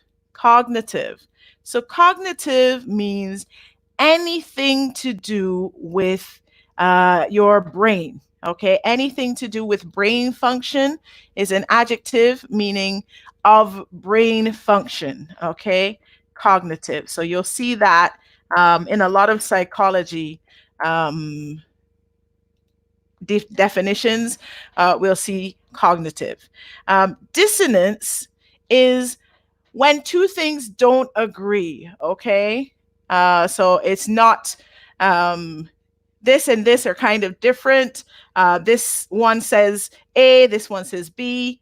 That's dissonance, okay? So in this case, when your brain and reality don't agree, that is cognitive dissonance, okay? Vivid, very realistic, okay? So what was our example here? My most vivid memory. So it's the one in my brain that is most, I can see the best, okay? So the one I remember the most vivid memory. And unisex, so we've been looking at how words are made up a bit. Uni means one, okay? Or sometimes it can mean top, okay? Unisex means one sex. Unicycle is like a bicycle with one wheel, okay? A unilateral means one-sided. So in a contract, unilateral decision is this side decided. This side had no say, no input. It was a unilateral decision. Only one side made the decision. So uni means one, okay? All right, any more difficult words? Cogni. Yes, so cognitive. So we see cognition as well. It's just of thinking, okay? Cognition, cognitive, all of those things mean about thinking. So cognitive issues are thinking problems, okay? Things to do with your brain. Any other difficult words? Hi, Ruben, how are you? Okay. All right, so let's move on to our discussion since we don't have any difficult words. Have you experienced cognitive dissonance? Have you been in a situation where you thought one thing very, very strongly, but reality was different? Can you think of a time you experienced cognitive dissonance? And what are some problems? What are some problems we might have because of cognitive dissonance? Can you think of any problems we might have in our lives because we give too much power to cognitive dissonance, okay? What problems might we have because of cognitive dissonance? Anybody, any ideas? Okay, for example, for problems, I think for cognitive dissonance, okay, it makes it hard for us to see someone else's point, okay? So, for example, let's look at spousal abuse. So husband and wife, they're fighting, okay? If someone says, my husband hit me, but you know their husband for a long time and you think their husband is very nice, this might cause some cognitive dissonance. You might think, really? Maybe he was just, a little angry and he pushed you a little hard, okay? So something like that is cognitive dissonance. It might cause you to ignore someone's problem, okay? Because in your mind, the husband is a nice person. But in reality, they've told you he is not a nice person. So this gap might cause you to believe your brain and not this person, okay? And it might cause you not to believe them. It might cause you not to believe them. So that's one way cognitive dissonance could cause a problem, okay? Anything else for cognitive dissonance causing a problem or a time you experience cognitive dissonance? Anybody? So Carol says that cognitive dissonance might cause incomprehension among people. Yes. So same kind of idea. When you see something and it's different to what you think, you might not be able to understand other people. Okay. Any more ideas about what cognitive dissonance might cause? What might cognitive dissonance, what problems might it cause? Or have you ever felt this? Your reality, your inside your brain and your reality were different. Any ideas about this? Flora says cognitive dissonance might be based on our prejudice. Yes, okay, so sometimes we have little prejudices, okay? I think we are good people, but we have little prejudices because of a past experience, because of something we saw on TV, okay? And so we might not be able to see the reality of people. We might think these people are very loud. This country's people are very loud. This country's people are always yelling. This country's people are not clean, okay? And so this cognitive dissonance might cause us a problem with accepting different people. Yes, so it might be based on our prejudice. Good one, Flora. Any more ideas? So Ruben says, for example, when you stole some articles and your mind doesn't think it's correct, okay. Barbara says, yesterday my father called, okay, and the phone was configured to be quiet. So she put her phone on silent mode, okay? And she didn't realize, and she was angry with her father, okay? Because he was calling, but she didn't know. So she got angry with her father because her brain thought, my father is not calling. He promised to call and he's not calling. Wow, that's good. That's a good example of cognitive dissonance. Okay, yes. Elizabeth says she tends to consider people better than her. Wow. So she thinks everyone is better than her. So that's a type of cognitive dissonance too. And we're also going to talk about that specific problem a little later. Okay. All right. So good job talking about cognitive dissonance. We're going to move on and we're going to listen to a passage about the MBTI. Okay, this is a type of personality test. So what are the 4 measures? Okay, they measure 4 things in 8 names. So for example, if you measure height, you can have tall and short, right? So you'll hear 4 measures and 8 names. You can catch either the 4 measures or the 8 names. Both are okay. So only one question for this passage. Try to catch the 4 measures or the 8 names on the MBTI. So listen and let's check. The MBTI measures 4 things. The first is extroversion and introversion. Extroverts are people who get energy from the outside world. Extroverts like to spend their time with other people. Introverts are people who get energy from the inside world. Introverts tend to get energy from thinking and reflecting. The second measure is sensing and intuition. Sensing and intuition are ways of gathering information. People who are sensing trust facts. Sensing people accept things if they can see, hear, touch, taste, or smell them. People who tend to like intuition are more likely to accept outcomes based on other people and meanings that cannot be tested. The third measure is thinking and feeling. Thinking and feeling are ways that people make decisions. Those who prefer thinking tend to make decisions alone. They heavily weigh reason, good sense, order, and cause and effect. Those who prefer feeling are more likely to think of the effect of a decision, of the effect that a decision may have on other people. They tend to try to gain balance and agreement with everyone that is involved. The last measure is of judging and perceiving. Judging and perceiving detail how people deal with the outside world. A person who likes judging tends to report that they use thinking or feeling to deal with the outside world.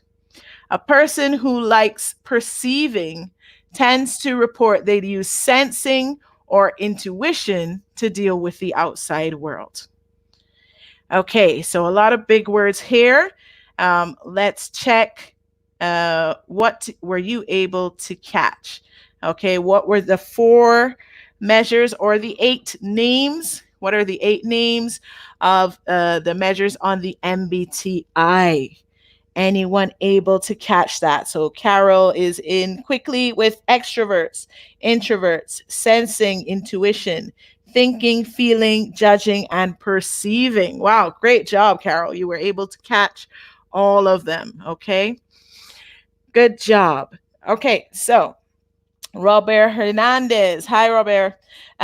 We had extroversion, introversion, sensing, intuition, thinking, feeling, judging, and perceiving. Wow, you guys are good. You guys are amazing. So let's look at our passage, okay? The MBTI. I wonder if you know this test, MBTI. The MBTI measures 4 things. The first is extroversion and introversion. Extroverts are people who get energy from the outside world. Extroverts like to spend their time with other people. Introverts are people who get energy from the inside world. Introverts tend to get energy from thinking and reflecting. The second measure is sensing and intuition. Sensing and intuition are ways of gathering information. People who are sensing trust facts. Sensing people accept things if they can see, hear, touch, taste, or smell them. People who like intuition are more likely to accept outcomes based on other meanings, or other people and meanings that cannot be tested. The third measure is thinking and feeling. Thinking and feeling are ways that people make decisions. Those who prefer thinking tend to make decisions alone. They heavily weigh reason, good sense, order, and cause and effect. Those who prefer feeling are more likely to think of the effect that a decision may have on other people. They tend to try to gain balance and agreement with everyone that is involved. The last measure is of judging and perceiving. Judging and perceiving detail how people deal with the outside world. A person who likes judging tends to report that they use thinking or feeling to deal with the outside world. A person who likes perceiving tends to report they use sensing or intuition to deal with the outside world. Okay, so let's see. Hi, Robert from Valencia. Nice to see you.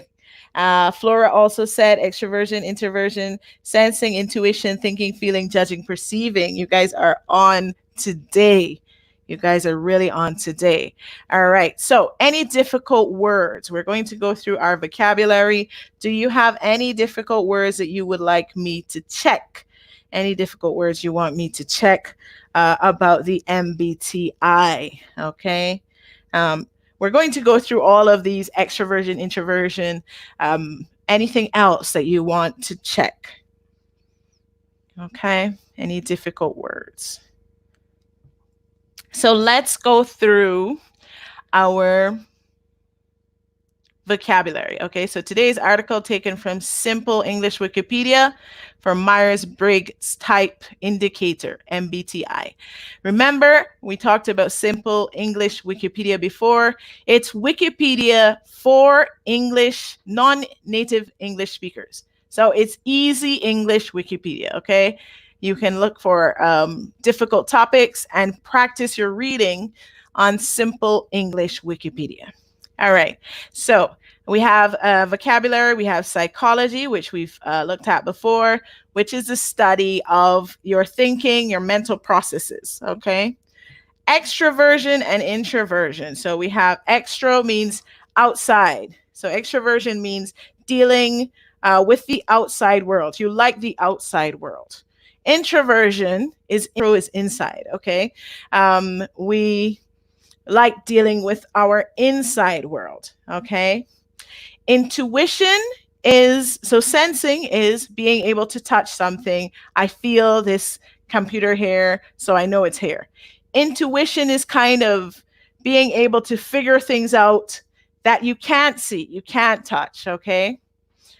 And personality, this is a personality theory. So personality is just all of the different parts of your thinking and feeling put together make your personality. And theory is just an idea. In psychology or in different sciences, a theory is just an idea that we have tested somewhat, okay? So any more words that were difficult? Why is join application writing in Russian? I don't know. Let's see. So any more difficult words? Are we okay? If we're okay, we will move on to discussion. Okay. We have you ever taken a personality test? Have you taken a personality test, and were the results accurate? So when you took this test, okay, for example, for MBTI, I have taken MBTI many times. I am always ENFP. So extroverted, intuition, feeling, and perceiving are my letters. And it feels accurate for me. It feels right. So have you ever taken a personality test, and was it accurate? How important is knowing your personality type? So do you think that's important for you to know your type? And do you think people should do personality tests at work? So recently, a lot of companies in the West, not in Japan, ask you to do a personality test at work, okay? Do you think it's okay to do personalities tests at work? What do you think? Have you taken a personality test? So Elisabetta said she did once, and she was more extroverted than introverted, okay? Mm-hmm. Did you find that was an accurate result, Elisabetta? What does Myers-Briggs mean? Flora. So it's last names, two last names. Catherine Myers and Elizabeth Briggs. They are mother and daughter, okay? And they made this test together. Actually, I think they finished, originally, it was the work of Carl Jung, maybe German psychologist. And they added the judging and perceiving scale, okay, to make it into the Myers-Briggs type indicator. So it's two people, okay, a mother and daughter, Catherine Myers, and I think Elizabeth Briggs, but I would have to check that, okay? Any more ideas? So have you taken a personality test? Have you taken a personality test, and were the results accurate? Do you think people should use personality testing at work? And how important is it for you to know your personality type? Is that important for you? Okay. So let's see. Grazia says she often does personality tests and they're always true. Yes. So the Myers-Briggs test has been around for a while, and it's maybe not Elizabeth Briggs, sorry, Isabel Briggs. Okay. So it's been around for a while, and it's maybe the most widely accepted. So a lot of businesses use it, but there are many different types of personality tests. Okay. Let's see. Carol says, I think that to know my personality is good, but this should be private and not at work. Yeah. So it's personal information. There are good uses at work, because if I think for work, if your company knows your type, they can make better decisions for you. Okay, so they can evaluate you in a way that matches your personality or something. But I think also they could use it in a bad way. And I don't know if I want everyone to know all the time all these personal things. Okay.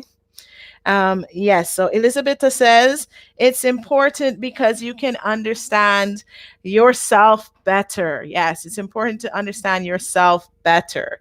Okay. Any more ideas? Have you taken a personality test? Were the results accurate? And how important is knowing your personality type? Do you think people should do personality tests at work? I've never had to do one at work. I don't mind so much, but I think it's very personal information as well. So Gratia says they're important for me because I can improve myself. Yes, so I think sometimes knowing your personality type will not change your personality type, right? But it's like a kind of cognitive dissonance. If you know a problem, if you know maybe I have a problem here, you can be conscious and make sure not to make certain mistakes. So it's good because you can fix any problems you have. Excuse me. Okay. So Carol says, okay, we've seen this before. Okay. Yes. So let's move on. Next, we're looking at Dunning-Kruger. What is the Dunning-Kruger effect? Okay, so this article is a little tougher. I think this one comes from Wikipedia, but we're going to look at the psychology of the Dunning-Kruger effect. Again, Dunning and Kruger are two names.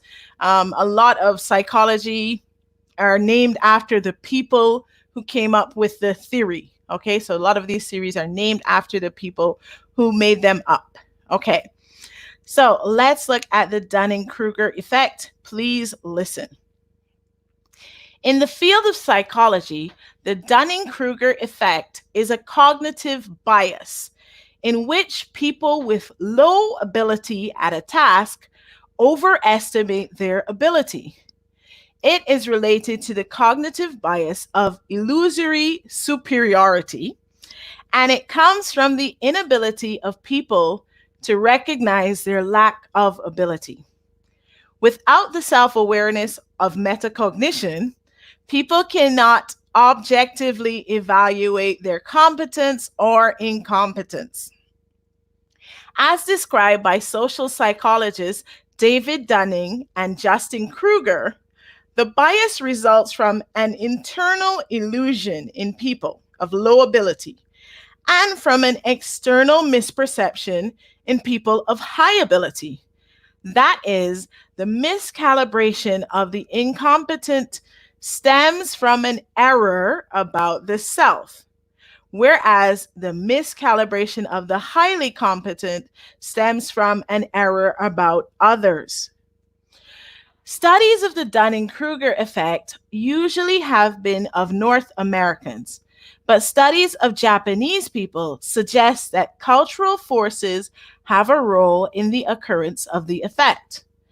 The study, Divergent Consequences of Success and Failure in Japan and North America, an investigation of self-improving motivations and malleable selves in 2001, indicated that Japanese people tended to underestimate their abilities and tended to see underachievement or failure as an opportunity to improve their abilities at a given task, thereby increasing their value to the social group. Okay, so lots of big words, lots of big words in this one. This is a more difficult one. That's why we've got it here at this position, third position in our lineup. So were you able to catch what the basis of what Dunning-Kruger is? It's quite difficult, this one. What is Dunning-Kruger? Okay. What is Dunning-Kruger? Flora, how are the questions prepared? I just pick a topic and then we go on Simple English Wikipedia or Wikipedia and search for articles on those topics. Okay, and then I just choose questions, listening questions for the article and discussion questions that are relevant to the article. So just kind of, I make up the questions and I take the listening passages from Wikipedia or from my own writing. Okay. Let's see. So Carol says it's a study related to illusory superiority. You caught that. Good job. And it's a problem because people can't evaluate themselves. Yes. So people can't judge how good they are at something. Okay. Yes, Elizabeth, it was a difficult one. This is okay. It's difficult. Hi, Elena. How are you? So smart people underestimate themselves and ignorant people think they're brilliant, says Elena. Yes. So that's the basis of Dunning-Kruger. Okay. That people who have low ability think they are good at something. Okay. And yes, Flora says the effect can depend on cultural character. Okay, so in the field of psychology, the Dunning-Kruger effect is a cognitive bias. We saw cognitive earlier, thinking. Okay, a thinking bias in which people with low ability at a task, okay, so low ability at cooking, low ability in language, low ability in anything, music, okay, overestimate their ability. It's related to the cognitive bias of illusory superiority. So these words are big words, but illusory is just illusion. So something not real, like an image in your brain again. Okay, so this illusion and superior, okay? So in your brain, you think you are better. That's all that means, okay? Big words, but it's all that means. And it comes from the inability of people to recognize their lack of ability. So people can't see they are not good. Without the self-awareness of metacognition. So we know cognition. Cognition is thinking. We've been through this. Meta means overall, okay? So let's see, what other words do we have with meta? We have, I can't think of another word with meta as a prefix right now, but meta means overall, okay? So if you say a story is a meta story, okay, like that story laughs at itself, okay? It talks about its own genre. Like if you watch Deadpool, okay, the American superhero, he makes fun of superheroes. That's a meta story, okay? If you watch Disney's Enchanted, okay, it makes fun of animated movies, okay? It looks at some things in animated movies that are unrealistic. So that's kind of meta. Like even inside the story, they talk about things outside of the story, okay? So metacognition is that it's not just your own thinking. You're able to look at thinking in general, okay? So not just your own brain, you're using the thinking of other people as well. Okay, so the Greek prefix meta means what? It means beyond, so more than, okay? So more than your own thinking, okay? All right, so metacognition means more than your own thinking. So a lot of big words in this one. So people cannot objectively evaluate their competence or incompetence, okay? You can't look at your own ability. As described by social psychologists David Dunning and Dunning-Kruger, so that's where we get the name Dunning-Kruger, the bias results from an internal illusion in people of low ability and an external misperception in people of high ability. So what that means, okay, the miscalibration of incompetence stems from an error about the self. So people who are not good at something think they are good because they don't know enough. So it's an error about yourself. Whereas people who are good think everybody else is good too. So it's an error not about yourself, but an error about everyone else. Okay, so the miscalibration of the highly competent stems from an error about others. Okay, for example, if I'm good at cooking, I think everybody else is also good at cooking. So I think I am just average. Okay. Studies of the Dunning-Kruger effect usually have been of North Americans, but studies of Japanese people suggest that cultural forces have a role in the occurrence of the effect. Okay, so here is one study that was done showing Japan and North America. The name of that study, don't worry too much about these words, the study Divergent Consequences of Success and Failure in Japan and North America. Divergent just means two paths. Okay, so the difference between what success and failure mean in Japan and in North America.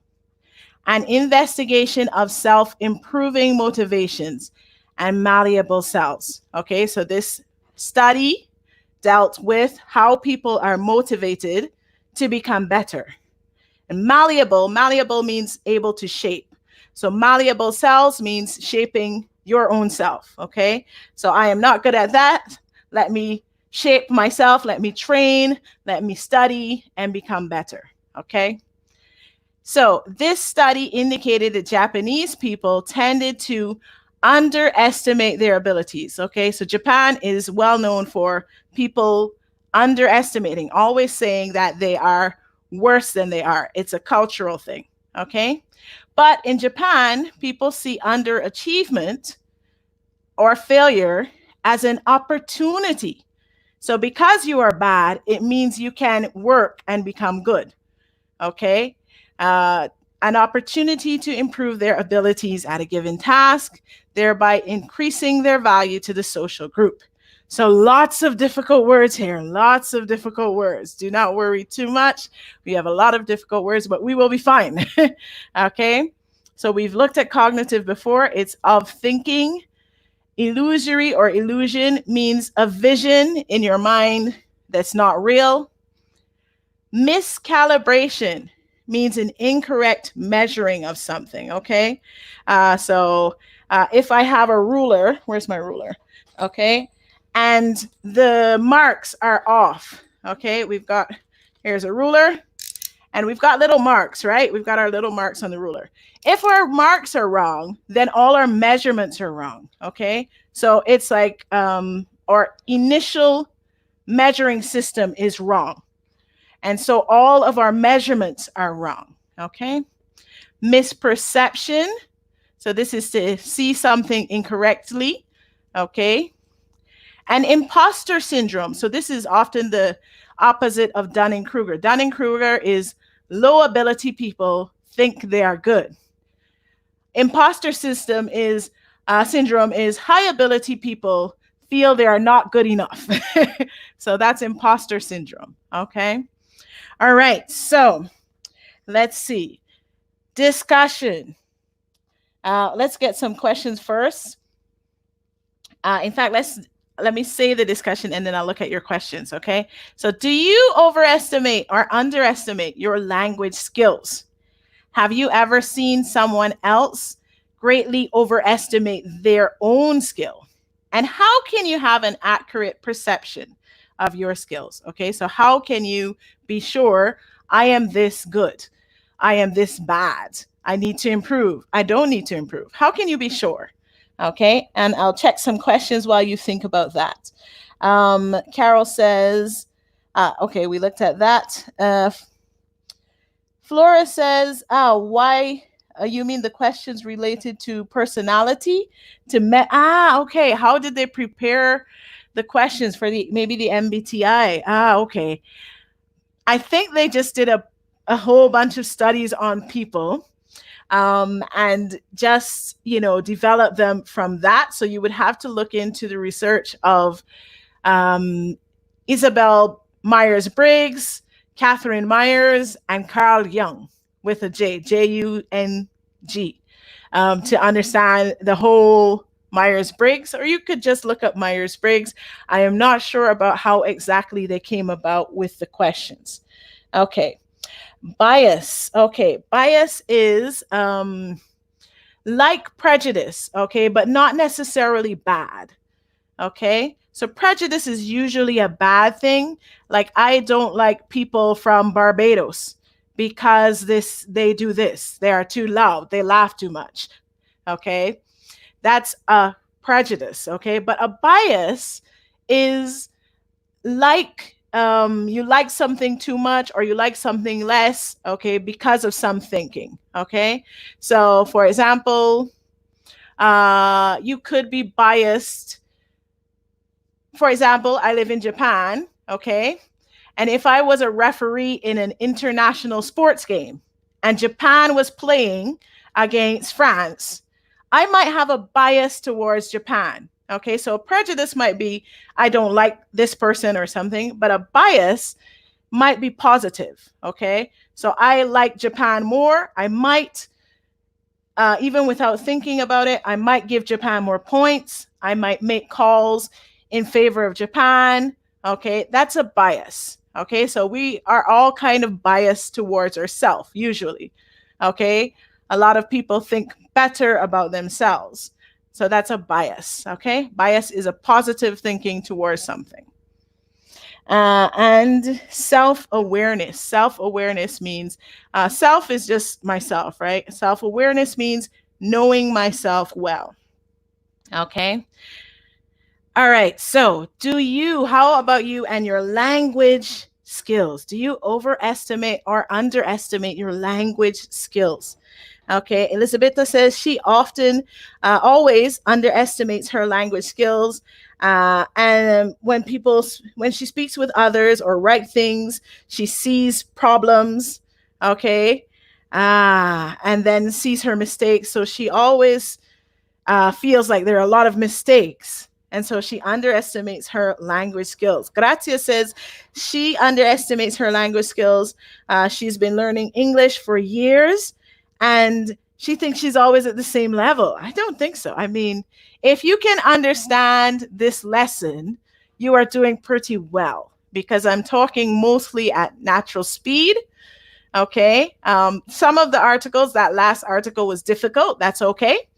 But I think you're doing pretty well if you can understand these live lessons, okay? You're at least B1, some into B2 on the Sapphire scale, I think, okay?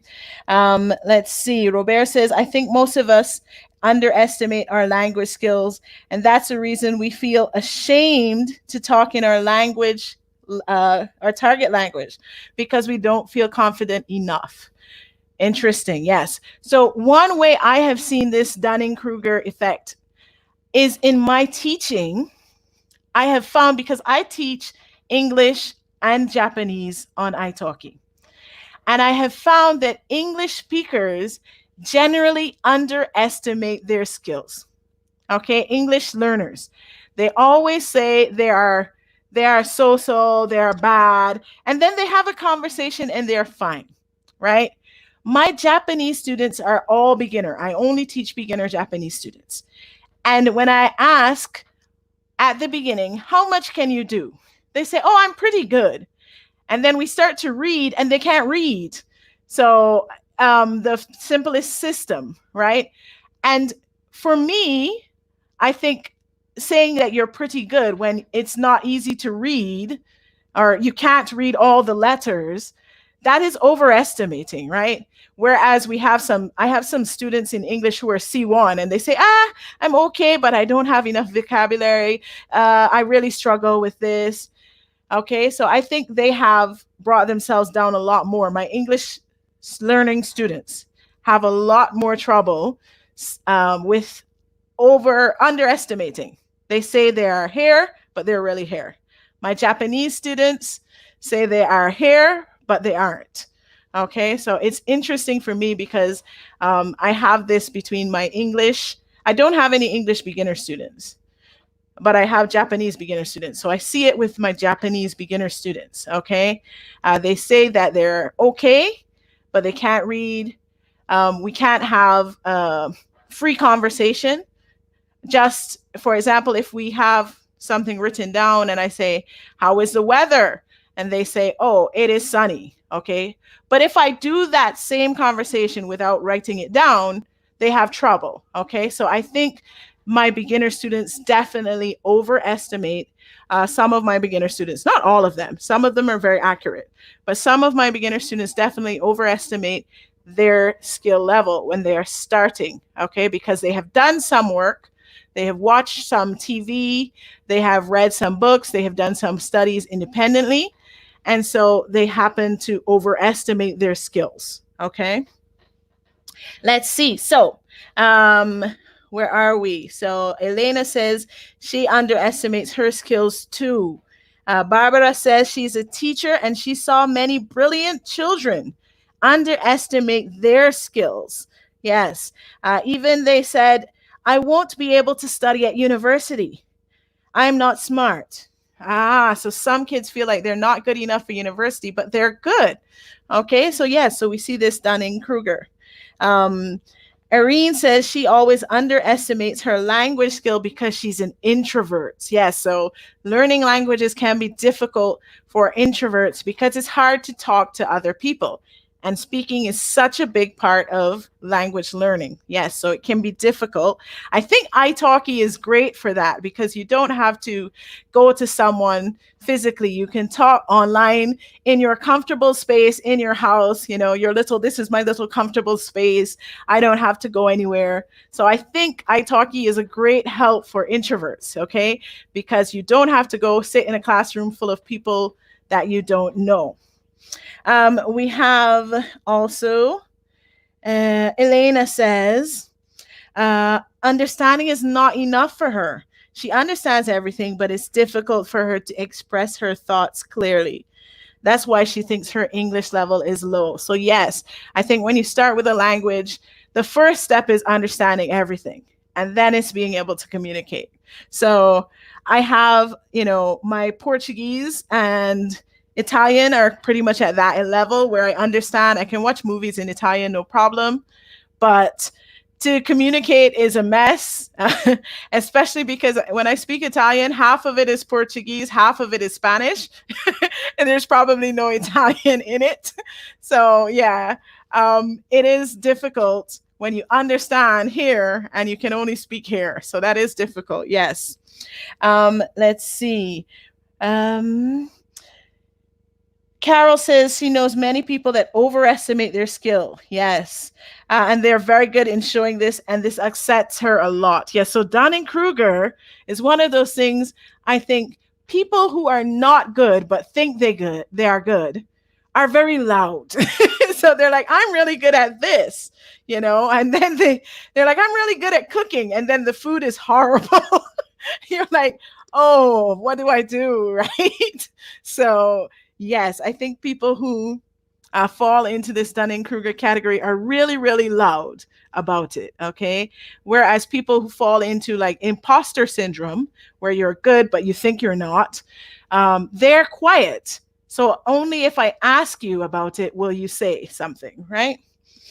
Flora says, she estimates her language skill correctly because reproduction practice is still very difficult for her. So she thinks she has an accurate perception. Yeah, by the way, we only have 4 minutes, but by the way, how can you have an accurate perception? I want to know, what do you think is a good way to find an accurate perception of something? Okay. Let's see. And Robert says, maybe we could say that the less we know, the more we think we know. Yes. And the more we know, the less we think we know. Yes, that is exactly right, Robert. Good job. So when you know nothing, okay, you think you know a lot because you have no idea how many things you don't know. Okay, if you know 2 things, you think, wow, I know 2 things. Look at me. I know 2 things. You don't realize there are 2 million things, okay? When you're pretty good, let's say you know 1 million things, but you also are good enough to realize there are 2 million things. So you think, I don't know all of these things. And that's why you bring yourself down a little, okay? That's a good analysis, Robert. Very, very nice analysis. So we've got 3 more minutes. How can you get an accurate perception of your own skills? What can you do to know your skill level? Okay, any idea? What can you do to have an accurate perception of your own skill level? What do you do to test what your language level is, or what your how good you are at cooking, how good you are at playing the piano? How do you know for sure that you're really good? Okay. How do you know for sure you're not underestimating or overestimating yourself? What do you do? Any ideas? Gratia says, always ask for feedback. Yes. So for example, with languages, if you are taking lessons with a teacher on iTalki, they have lots of other students. You can ask them, how do I compare with your students? If they've been teaching for a long time, what do you think are my problems? What do you think I'm good at? Because a lot of people think they don't have a lot of vocabulary. And I find, okay, maybe they want to expand. That's okay.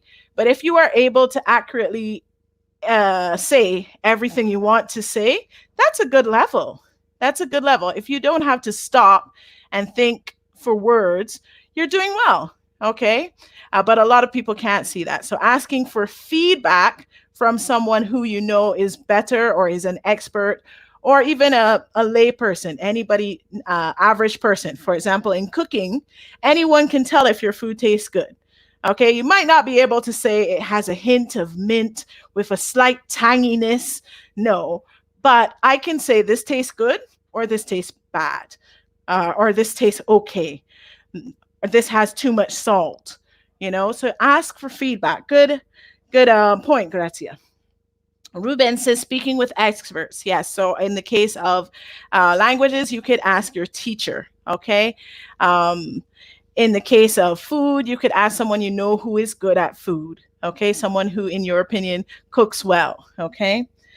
Carol says, practicing with a native speaker, you have a real perception of your language skill. Yes, okay? So those are some ways to get an accurate perception. I think also for languages specifically, testing is a good way, okay? So if you do a universally recognized test like IELTS or TOEFL, okay, they're not foolproof because they measure some things that we don't use in real life, and they don't measure some things we use in real life. But you can see that they are measuring your skill at this level. Okay, how skilled are you for this level? Okay, are you A1, A2, whatever? If you take a test, you are able to tell a fairly accurate perception of your skills. Okay, so I am just about out of time. Not just about, I am out of time for today. I will see you again tomorrow. We're back here tomorrow doing social skills again tomorrow. I haven't decided what we're going to talk about yet. Maybe education. Yeah, let's go for education tomorrow. I will be back here with you at 3:15 tomorrow, 3:15 Spanish time, GMT +2. Or if you're in Japan, tomorrow is a late night for us, 10:15 Japanese time. Okay, so I will see you guys again tomorrow. Stay tuned. Coming up next, we have Benfang with Chinese. So if you want to learn Chinese, Benfang is up next in 15 minutes. Very good job today, everybody. It was great to see you guys again. Thank you, Elena. Thank you, Grazia. Thank you, Carol. And thank you, Robert. Thank you. All of you have made comments. Flora, Ruben, everybody. Thank you so much. Okay. I will see you guys tomorrow, 3:15 Spanish time, 10:15 in Japan. And we will be talking about social issues. We will be looking at education tomorrow. So thank you very much. See you again tomorrow. Have an enjoyable rest of your day. Bye-bye.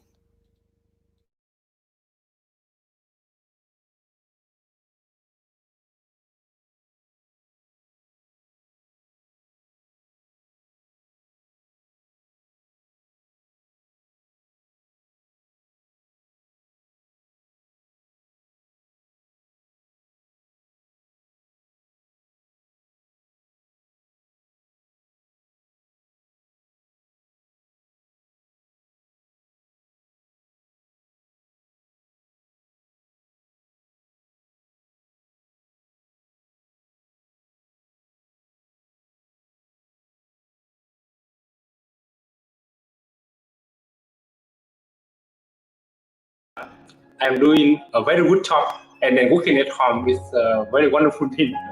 I think that I can do something, and I'm doing something here. I think that I can say idea and talk with people. That is the first motivation for me to come here. The second thing that I can have some money for my life to make my life become better and more comfortable.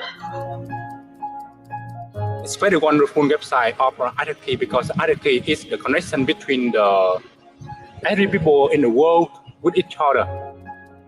There are many purposes for us to learn a new language. Innovation is the most important. Not only study language, but also sharing idea and culture and everything else in the life.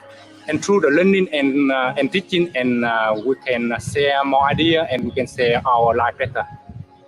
You know that because each person have their own experience and their own knowledge and their own way of living.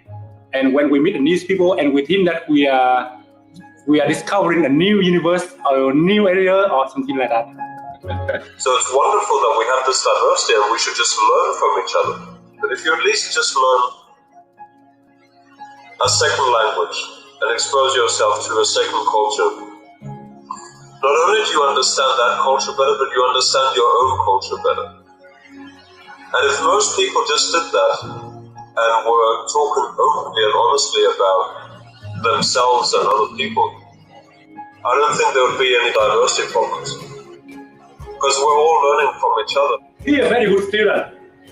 He studied very well, and he just learned for, he just only studied for 1 month, but now he can speak very much Vietnamese.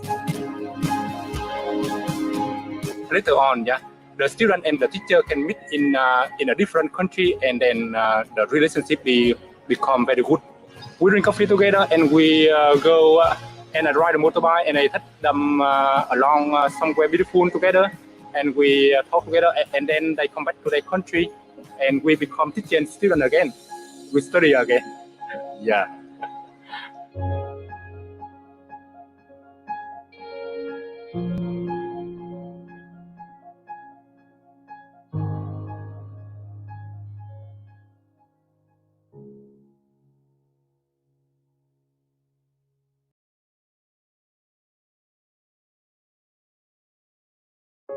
The number of refugees worldwide has reached historic levels as tens of millions of people seek asylum from conflicts in their home countries. Even for those able to reach countries willing to take them in, rebuilding their lives and careers in unfamiliar societies often proves challenging. For one group of refugees living in Istanbul, teaching online Arabic lessons to students across the world has offered a way to overcome these obstacles and establish new hope. As well as earning income, they have been able to share their experiences with people from different cultures and backgrounds, cultivating meaningful relationships with students. My name is Rahaf and I'm from Latakia, Syria. Previously, I had a normal but busy life. My name is Abdullah and I'm a Syrian guy from Homs, the capital of funny jokes. Hello, my name is Amr. I'm an Arabic teacher on iTalki. I'm from Egypt. Hi, I'm Hussam. I'm from Syria, Al-Hasaka, and I'm a teacher on iTalki now. 3 years ago, I came to Turkey, to Istanbul. Many changes came in one time. Leaving a country is not, or leaving your home. This is one, it's like fish out of the group. I mean, the challenge that my career is almost dead. This is the only challenge now. Online teaching, it solves this problem, of course, because you can just be wherever and get online and start your class. What iTalki offered me is like new students I have never met from another continent, way far from me. Once they want to like learn my language, I feel like this is like, I feel sometimes emotional. iTalki, Bessa College and NGO Small Projects Istanbul are working together on this project. You know, it's important for people to kind of see and get to know someone who's experiencing a difficult time or who has had a difficult past, and to just remember people are people are people. We need to remember that, you know, we have a shared humanity, and I think that gets lost a lot in the media or in the news. I'm teaching Arabic for first-year students of Arabic in America. We both enjoy teaching and learning online. It's an amazing experience for me as a teacher. I find it so helpful for me, also for the students. Going into it, people might like have these assumptions that you're supposed to like learn something about refugees or like understand something new. But I think it's like most valuable to realize that like you're not really learning anything new other than that like this is like just another person, just like you. My tutor, Mohammed, was like so nice and so willing to work with my level of speaking and comprehension. At the beginning, teaching online was a new experience for me, and it had a lot of challenges, but now I'm used to it. And honestly, I'm enjoying teaching Arabic. on iTalki. I care now. I care more. I care more about the language. I care more about my students. Teaching Arabic is something valuable for me. Maybe give me hope, or I feel gain hope. It's reward for me.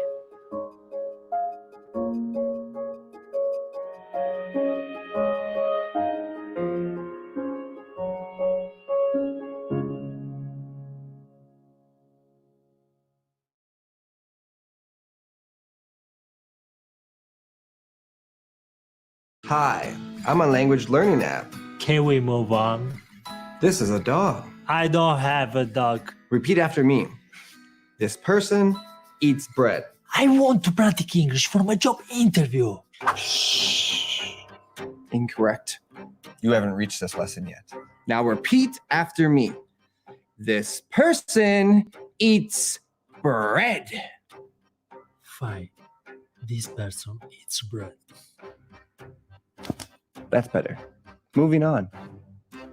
¿Cansado de aplicaciones de idiomas inflexibles? Usa iTalki para aprender como tú quieras aprender y estudiar cualquier idioma con nativos.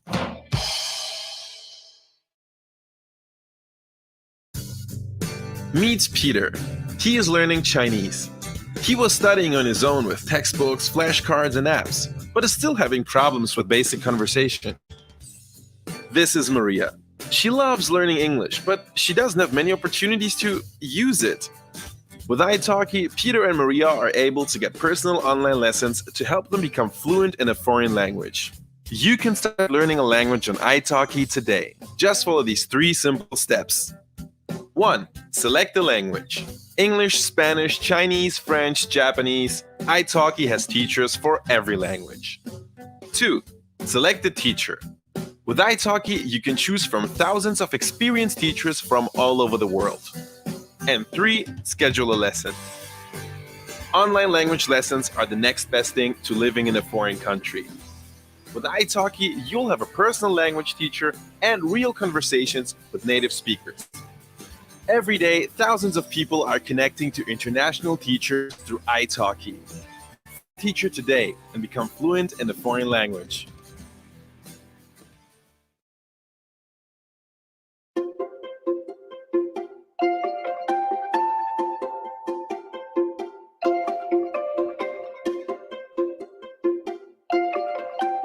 Hi, my name's Tom.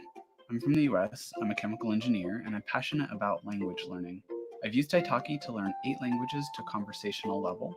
I grew up in Colorado, where I was exposed to many different cultures, which cultivated my interest in languages. One of the first languages I became conversational in was Norwegian. I decided to book a trip to Norway. To prepare, I found a group class with around 7 people. Not only were they extremely expensive, it was around $40 to $50 per lesson, but progress was also frustratingly slow due to the size of the class. I heard about iTalki from a positive review from a famous Polyglot. I was amazed to discover that I could learn any language I want, one-on-one, and for the fraction of the price as offline classes. I thought, how is this even possible? I immediately signed up with 2 teachers in Norwegian. One teacher, we would have conversation lessons and go through a textbook, and with the other teacher, we would go through worksheets and chat about random things. So essentially, I structured the classes in a way that would suit my own learning style, which never would have happened without iTalki. Within a year, I was relatively fluent in Norwegian. I was so happy that I could actually go to the country and use the language in a practical setting. And the best part is that I really enjoyed the learning process. I thought, why stop there? I picked up Italian and mixed my interest in Italian cooking with lessons on iTalki. After learning Italian for a year and going to northern Italy, I was able to easily get around and communicate with people. I then decided to set myself a personal goal of passing an advanced Italian exam, and my teacher on iTalki helped me to achieve this. I was hooked. I'd found the ultimate formula for learning a language from scratch and staying motivated. I would book a holiday in a new country in 1 year's time so that I could put the language into practice. I did the same with Japanese, French, German, Russian, Czech, and Hungarian, and even explored Chinese, Thai, Serbian, Farsi, and Sicilian. From this process, I made so many valuable friendships and connections that has improved not only my communication, but also my confidence. Whether I'm watching the news in German, reading about Italian politics, speaking to my cats in Norwegian, on the phone to my friends in Bergen, or watching fitness and nutrition videos in Czech, I find a way to get at least some practice of one of the languages every day.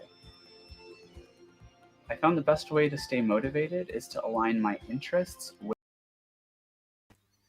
大家好 ，Hello everyone， 很高兴又跟大家见面了。It's good to see you guys again. 欢迎你们来到我的中文课。Welcome guys to my Chinese class. 我是奔放你们叫什么名字？Naya, Annie, right? 大爱你好，欢迎你们又回来了。今天你们怎么样？今天你们忙不忙？今天你们高兴不高兴？很好你好，玛丽娜今天你们做了什么？我刚喝了一杯咖啡现在我很有精神I just had my second coffee and now I'm very excited 很兴奋，很高兴好今天我们学习关于吃的话题，关于食物。So today we are going to cover a very interesting lesson about food about everything about eating 吃饭，饭店美食，很好。如果大家准备好了，我们就开始吧So I'm going to share my screen and let's get started. I have a lot of interesting things to share with you guys. Let's see. 很好。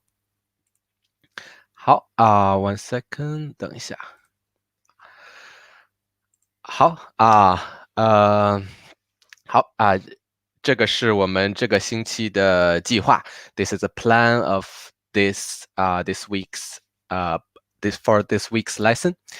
So today we are going to cover the favorite food and the restaurant 最喜欢的吃的，最喜欢的食物和饭店。明天我们学习怎么样在中国租房子Tomorrow we will learn how to rent a house in China, to tell the house you like 介绍一下你喜欢的房子。星期五我们会学习怎么叫出租车。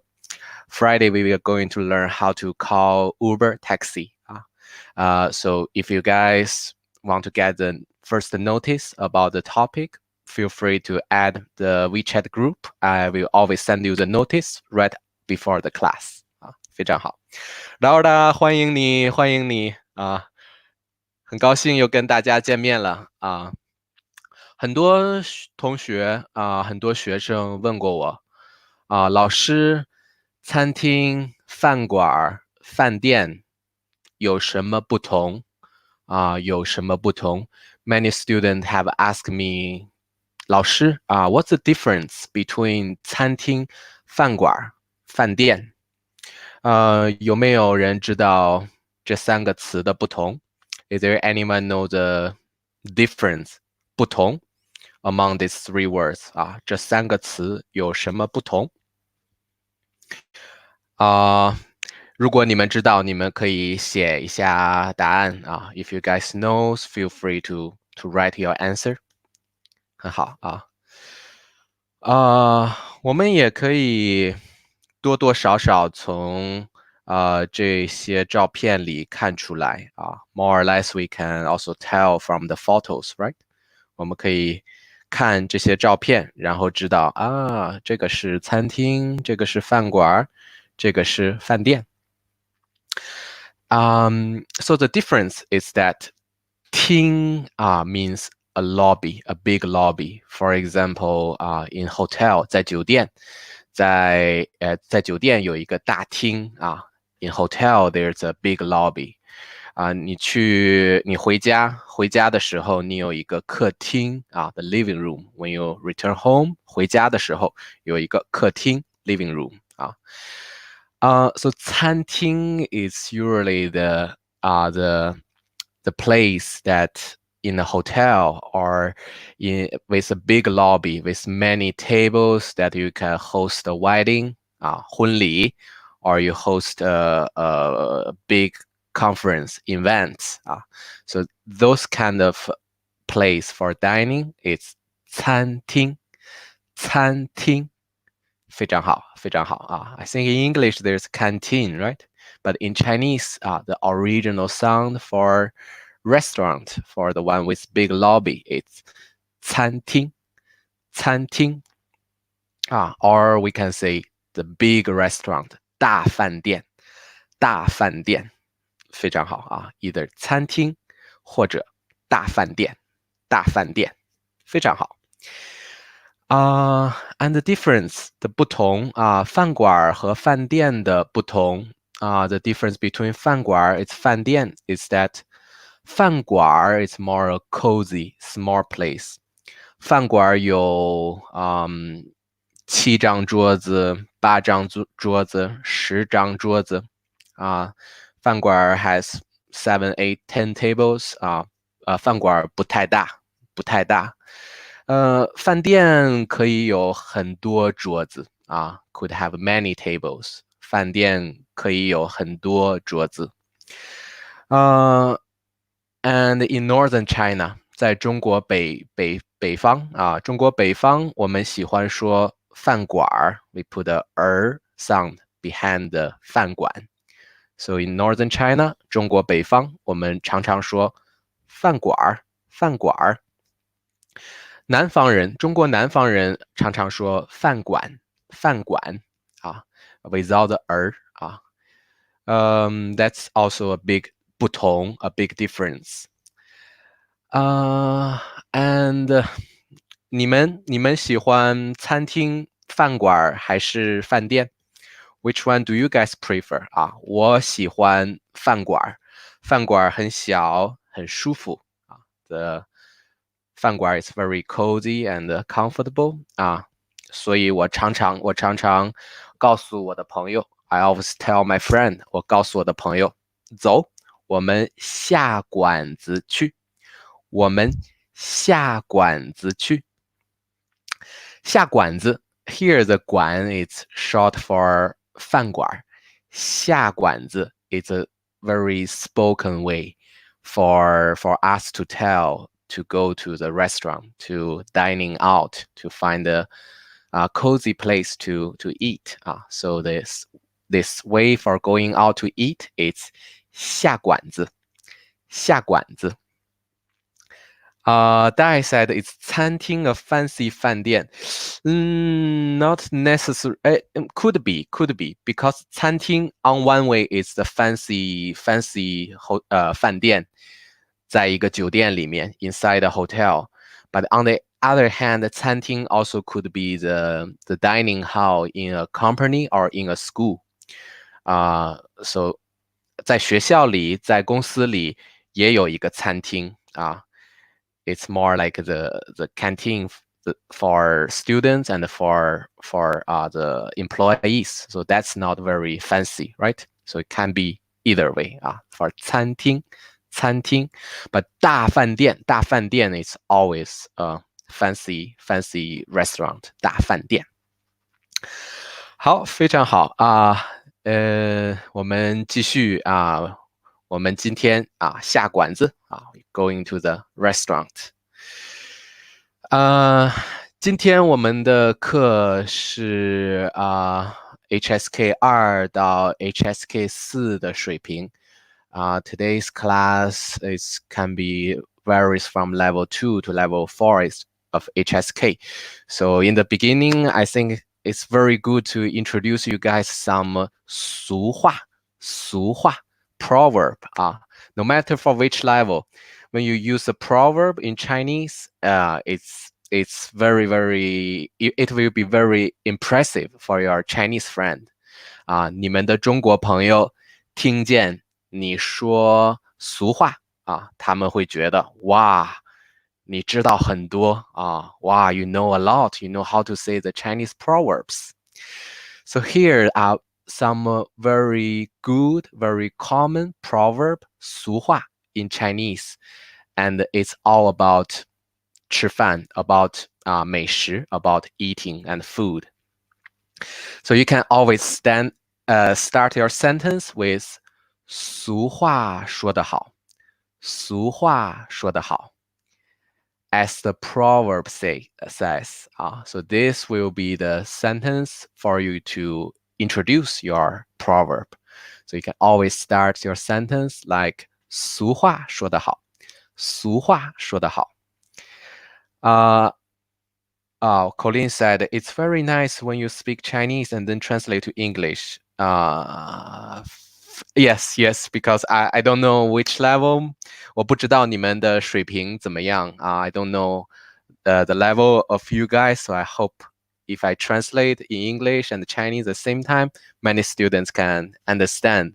你们可以听懂我说什么啊，非常好，谢谢 Colleen 啊。好，第一个俗话啊，第一句啊 ，the major word for sentence is 句。So the very first proverb is 第一句俗话。第一句俗话是民以食为天。民以食为天。Here 民 means the people, the people. But this 民 is short for 人民. 民 is the formal way to 人民 is a formal way to address the people. Mostly in the society concept or the political scenario, we use 人民. So here 民 sorry, should be tone 2. Here there's a mistake. 民 is second tone. 民 食 is short for 食物 which is food. 食物 food. 天有很多意思 has many meanings. 天 could be the day, the sky. But here 天 represents the heaven, short for 天堂. 天堂 is heaven. And here there's a structure 以为. 以 means to take, to regard, consider something. 为 is preposition as. So 民以食为天. This proverb means the people regard food as their heaven. In China, 在中国，你和一个中国的朋友说话when you talk with your Chinese friend, 我们常常说关于食物. We always talk about food. And in China, we treat the food as the heaven. 民以食为天. 民以食为天. So if your friend asks you, 你的朋友问你为什么你常常说吃的东西? Why are you always talking about food? You can say, 俗话说得好，民以食为天。俗话说得好，民以食为天。And that's it. No more explanation with a proverb that means a lot of things. 民以食为天。好 ，another proverb 第二句俗话。第二句俗话。The second sentence of the proverb. 第二句俗话。饭后百步走。After the meal. 饭后。饭后。百 is 100, right? 100. 100. 步 is a step. 一步、两步、三步、四步、100步。100 steps. 100步。走 to take a walk. So to walk hundreds of steps after the meal. 饭后百步走。饭后百步走。If you do that, you can live to the age of 99. To live, to be alive is 活到 arrive, reach. 活到99. 99. So 99 years old. This is a proverb which we use a lot when we tell people, oh, I'm going to take a walk after the meal, which is very healthy for our life 饭后百步走，活到99。饭后百步走，活到99。你们饭后走一走吗？ Are you guys take a walk after meal? 在中国我们常常吃饭以后 after the meal 吃饭以后我们走走 or 走一走 take a walk it's very very good exercise 很好的锻炼好and the last one this my grandma 我的奶奶她常常对我说 she always tell me this sentence 我的奶奶常常对我说常常告诉我早上 in the early morning 早上吃得好早上吃得好中午吃得饱中午吃得饱饱 means full you have a full stomach but not overeat and not less it's the right amount of food 饱吃得饱晚上吃的少 is few less so 在中国我们觉得早饭最重要we think Chinese breakfast in China we think breakfast 早饭最重要 the most important 早饭最重要你可以吃很多吃 in the breakfast we just eating a lot no concerns 早上吃得好中午 at noontime 中午吃得饱不多不少 not more not less 吃得饱the right degree of food 吃得饱晚上吃得好吃得少 sorry 晚上吃得少晚上不要吃很多 don't eat too much at night Laura said 饭后我很累黑森 Mohammed 你也很累对吗很懒 too lazy 走走 although I'm also very tired 我也很懒我也很累我也不走走also I don't take a walk 很好你们在你的国家 in your country 在你的国家你们晚饭吃的多不多晚饭吃的多不多 For dinner do you eat a lot or not a lot 你们吃早饭吗 Do you guys eat breakfast 你们吃早饭吗在中国this proverb 这句俗话 Also, we can use the short way, a short way to say this proverb. 早吃好，午吃饱，晚吃少。早吃好，午吃饱，晚吃少。好after all the proverbs 学习了俗话以后now we are moving to some name for the food now we are going to learn something more easy more simple to tell the certain names of Chinese food the most common Chinese vegetables and food you will see in Chinese culture 我们现在学习一些吃饭的词一些美食的词是你在中国常常可以看见的中国的蔬菜和中国的美食好我们看一看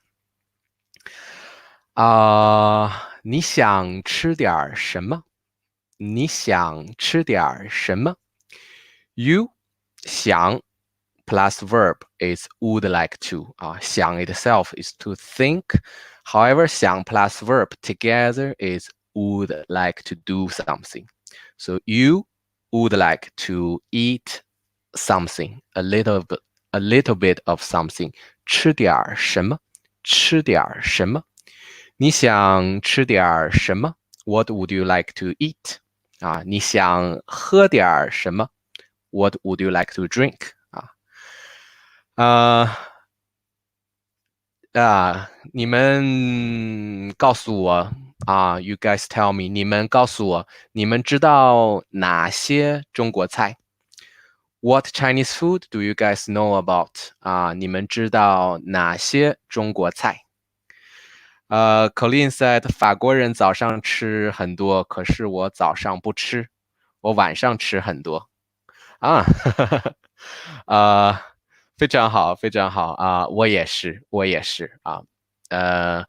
me too 我的奶奶 my grandpa， 我的爸爸妈妈告诉我你吃晚上少吃，eat less at night。But I kept eating a lot 我吃很多吃的太多了很好。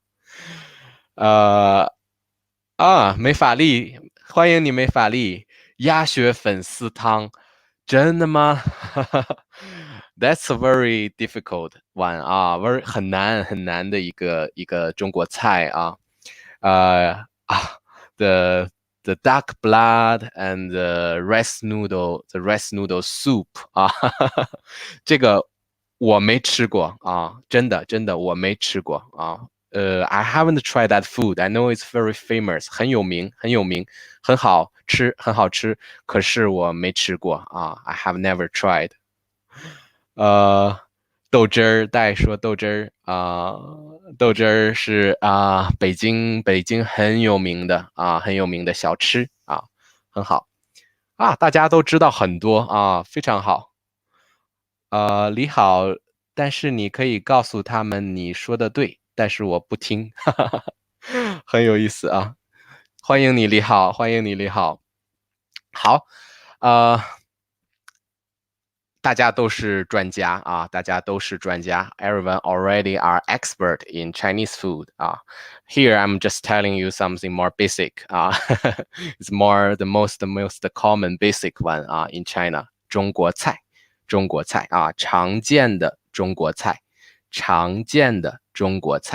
The Chinese food that we often see, we always see 常见的中国菜炒饭stir fry, right? 炒 and 饭 is the rice, short for 米饭 So stir fry rice 炒饭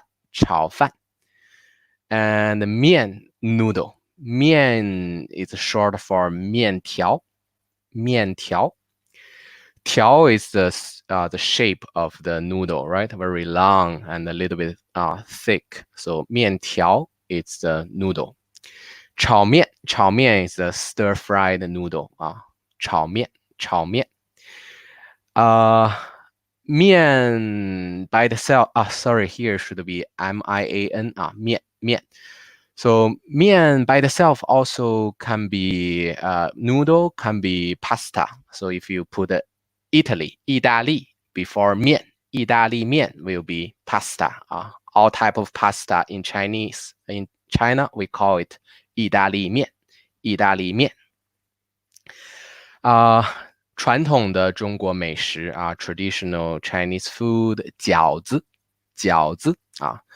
Spring Festival 春节的时候我们吃很多饺子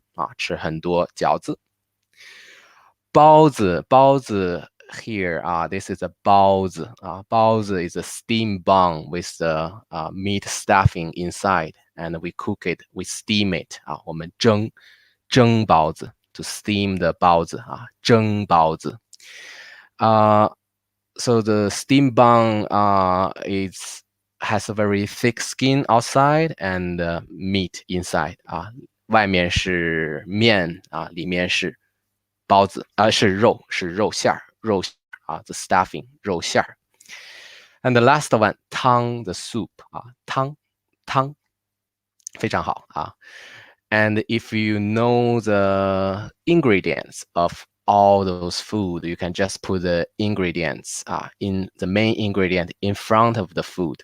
For example, the beef fried rice 牛肉炒饭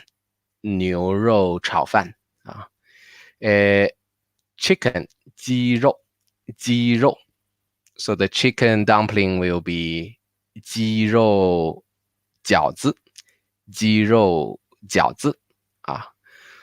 Pork 猪肉啊。So if you want pork fried noodle 猪肉炒面啊，我想吃猪肉炒面，and 羊肉is lamb meat the lamb 羊肉before 肉 is all the name of the animal, and 肉 itself means the meat. The famous Muslim soup, it's the 羊肉汤。李好 says 我在武汉每天早上吃4个菜包非常好啊，菜包没有肉 no meat, right? Yes, the teacher has been introducing the meat 肉 all the time, 很多肉。So how to tell the vegetables? What's the 常见的蔬菜 in China? 中国常见的蔬菜有哪些？ What's the often seen vegetables in China? 常见的蔬菜我们看一看好，蔬菜是 vegetable the green vegetable 蔬菜。你喜欢什么蔬菜在中国我们有很多炒菜We have a lot of stir-fried dishes and 这些是我们常用的蔬菜。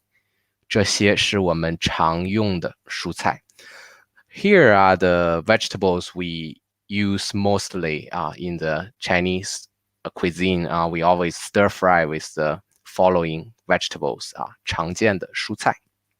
好。So cucumber is 黄瓜。瓜 is melon 黄 is the color of yellow 今天我看了看Today I took a look. Actually, the mature cucumber have the color of yellow, but we eat it very early. So here, although cucumber normally is green color, 绿色 but here we in Chinese we say the yellow melon, which is cucumber, 黄瓜。Chinese cabbage 白菜。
大家好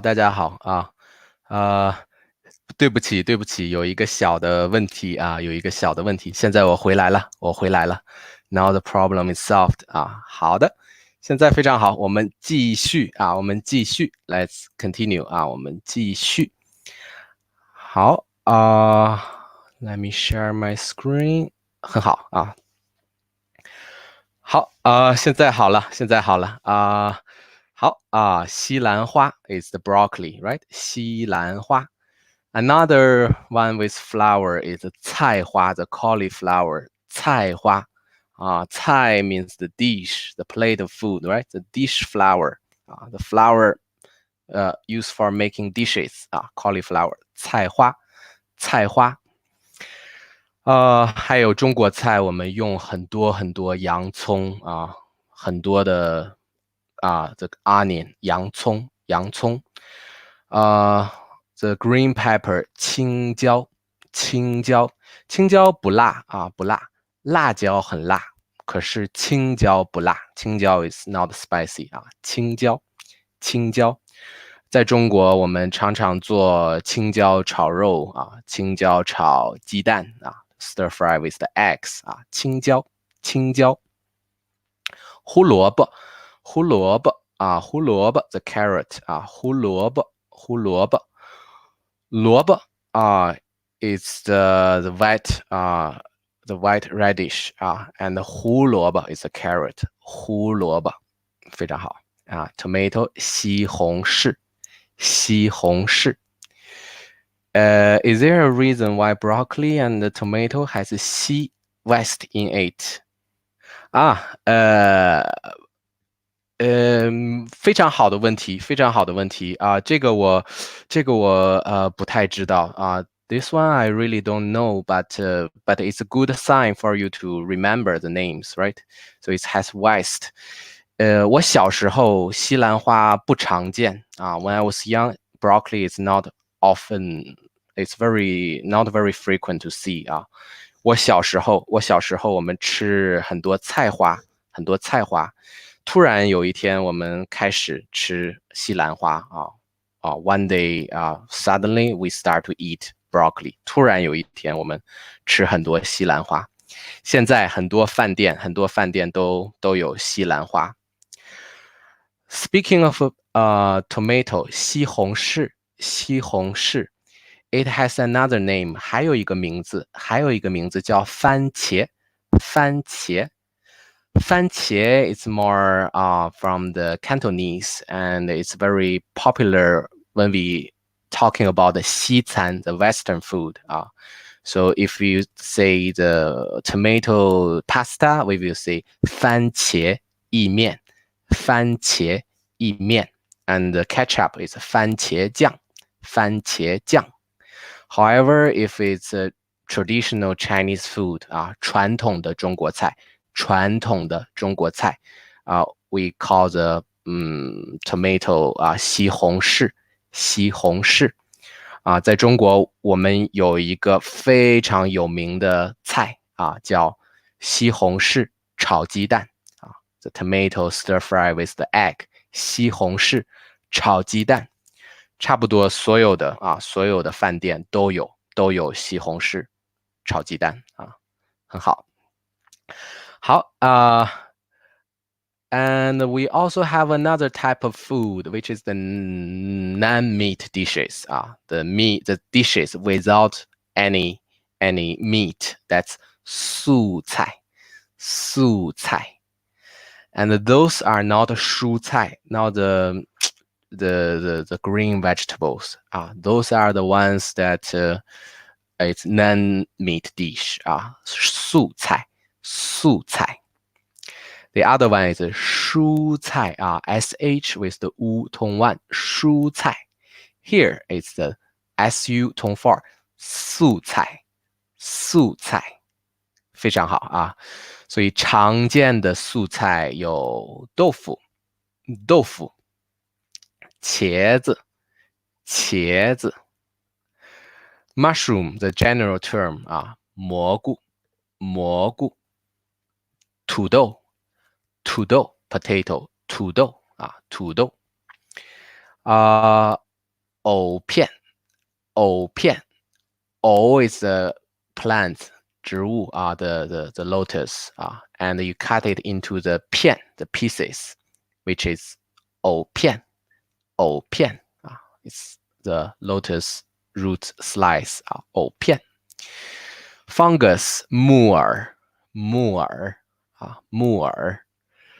the bamboo bamboo is 竹笋啊，竹笋，竹笋。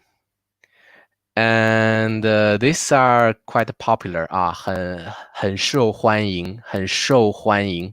Receive a lot of welcome. Very popular in China is this type of 蘑菇一种蘑菇叫金针菇，金针菇金 is golden, 针 is needle it's like looks like the shape is very long and slim. Looks like a golden needle. 金针，金针。菇 is short for 蘑菇，蘑菇So the 金针 mushroom is 金针菇金针菇。So 金针菇it has a nickname called "See you tomorrow" which means you eat it today, tomorrow you will see it remain the same shape 不好意思 but it's a typical joke in China so this type of 蘑菇 we call it 金针菇，金针菇好Laura said 我爱黑蘑菇。我们不叫黑蘑菇的黑蘑菇在中文has another name which is 香菇，香菇the black mushroom is 香菇，香 the good fragrant right the good fragrant mushroom 香菇，香菇对，金针菇很好吃，金针菇非常好吃吃火锅的时候 when we have hot pot 吃火锅的时候我们喜欢放to put 放金针菇放金针菇。大家吃中国菜的时候如果你们点一个中国菜，你们一定会看到这些素菜、蔬菜和肉When you order Chinese food in China, there must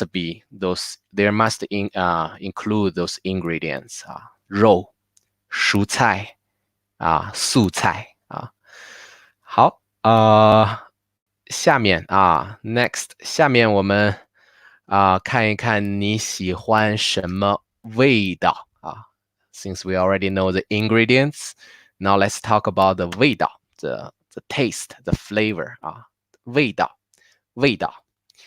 你们吃饭的时候，你们喜欢什么味道什么味道The typical flavors 在中国我们有五个味道是酸 sour 酸 sweet the happy tone 甜 bitter 苦 spicy 辣 and salty 咸我觉得在每个国家有它的文字的顺序，有它的语言的顺序I think in each country the language has its own order in it when we talk about the 味道when we talk about the taste, the flavor, this is how we list the order of the five flavor as always 酸甜苦辣咸酸甜苦辣咸 And for the first one 酸甜苦辣 sour, sweet, bitter, spicy if you group them together, it can also means the joys and the sorrows in our life. So I remember there's a movie you say like each chocolate has its taste or something like that. In China, we always say this sentence, this proverb. 我们也有一句俗话 one proverb, 一句俗话 which is life is full of joys and sorrows. 人生 the life, but in the psychological, the philosophy term for life. 人生充满 full of it's full of 充满酸甜苦辣 So life full of those four flavors, which means Life is full of joys and sorrows. Another proverb, 人生充满酸甜苦辣，酸甜苦辣，非常好李好说他很喜欢吃辣，对吧？李好，你喜欢辣，那你喜欢什么辣？ Which degree of spicy do you like? 你喜欢什么辣？我们有微辣、中辣、特辣 and 麻辣在饭店的时候如果你喜欢吃辣，你可以点你要哪种辣In the restaurant, you can choose the degree of the spicy that you want Laura, 你也喜欢吃辣 Laura, 你在饭店你点什么辣我常常吃中辣中辣 the middle spicy 我的朋友，我的西班牙朋友，我的学生，他们喜欢吃微辣 tiny spicy not too much 我们不要哭，对吧？不要出汗do not want a lot of sweat 不要出汗所以我们吃微辣很好吃我不敢吃特辣麻辣I'm not there 我不敢吃特辣it's too spicy 麻辣 is non-spicy the lips 嘴唇会很麻 means numb to feel numb it's 麻辣李好喜欢吃中辣很好中辣很好中辣不是太辣不是一点辣是非常好的辣medium spicy 中辣下一次你去饭店的时候你说服务员我要微辣的服务员 I want the tiny spicy one 服务员我要微辣的服务员我要中辣的非常好好and we also have another spicy, which is 酸辣it's very popular in southern China southwest, southeast 中国的西南人 and 东南人喜欢吃酸辣的味道 the sour spicy taste and 酸甜 is sweet and sour 在很多欧洲的饭店美国的饭店外国的饭店有一个很有名的中国菜是酸甜的味道In the other countries 外国foreign countries the very famous dish is 酸甜flavor right 酸甜的味道李好 says, teacher, I have questions. 麻辣烫 must be spicy. Of course, 麻辣 is the non-spicy, right? 麻辣 tongue is the to burning hot, right?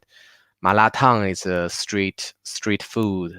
You put the dishes inside the soup. You put it in for 5 minutes and it's ready to eat. The soup tongue is very hot. So 麻辣烫 is 很辣很辣很好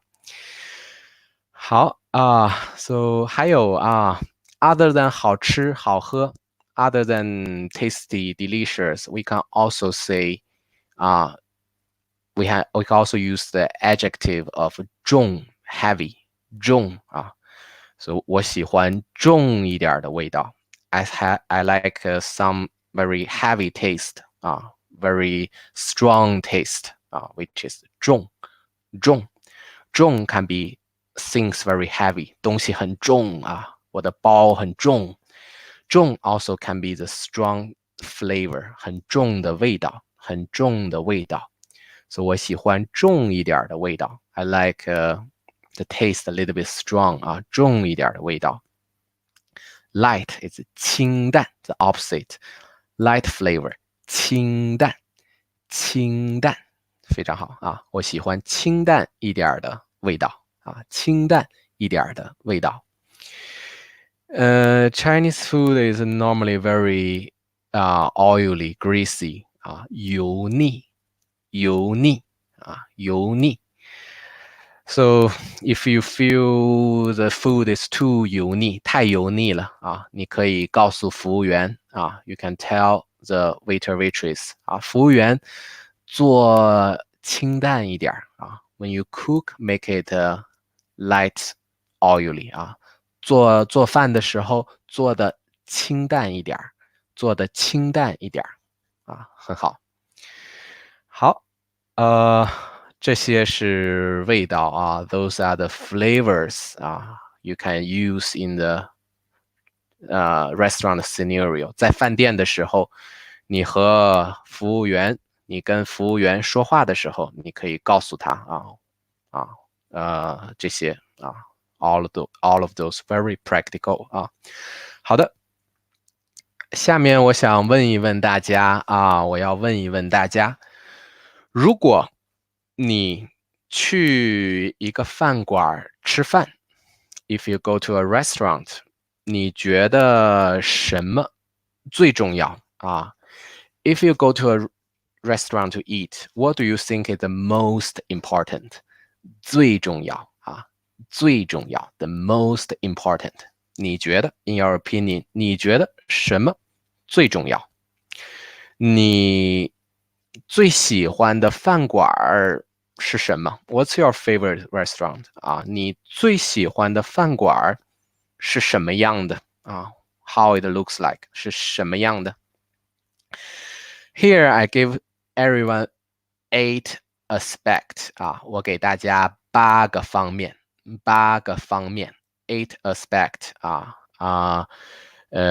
比如价格 price 价格啊，味道 the taste 啊，味道，氛围 the atmosphere 啊，氛围，你喜欢很安静的氛围，很热闹的 lively 啊，安静的 quiet， 你喜欢安静的热闹的氛围，还是你觉得服务 the service 服务最重要啊？还是你觉得卫生 the hygiene the cleanness 卫生重要？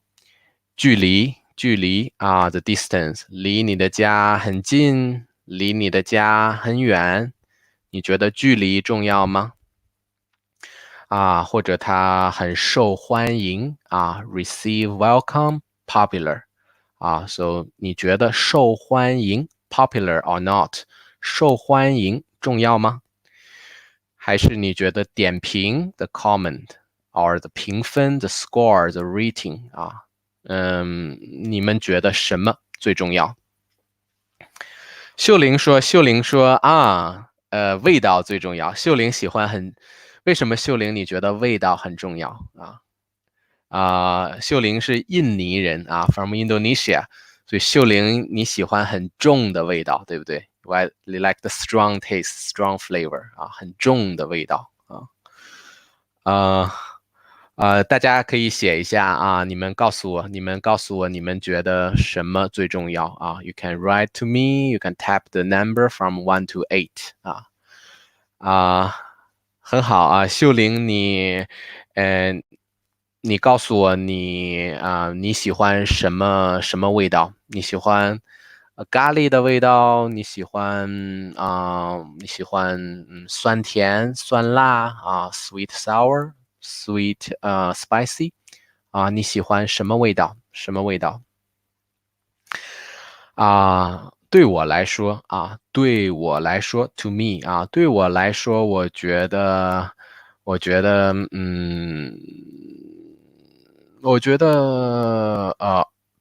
评分最重要评分最重要我常常看评分I always check the score before I go to restaurant 我去饭店以前，我常常看一看评分我觉得评分它告诉我很多事情I think the score tells me a lot of things 它告诉我前面所有的事情tells me everything above 所以如果他们的点评the comment 如果点评很好如果他们的评分很高 if they have high score 评分很高，我常常会去这样的饭店啊，秀玲也喜欢辣的味道啊。我觉得亚洲人啊 ，Asian people， 亚洲人都很喜欢辣的味道啊。我也很喜欢辣的味道啊。Normally 啊 ，not generally 啊，很好。好啊，我们再看一看啊，我们看一看啊，如果是价格啊，很多人觉得价格很重要 ，the price 价格。我想问一问大家，在你的国家啊，在你的国家去饭店吃一顿饭，大概要多少钱？在你的国家去饭店吃一顿饭，大概要多少钱？So measure word for the meal is dun 啊 dun one meal 一顿饭大概 approximately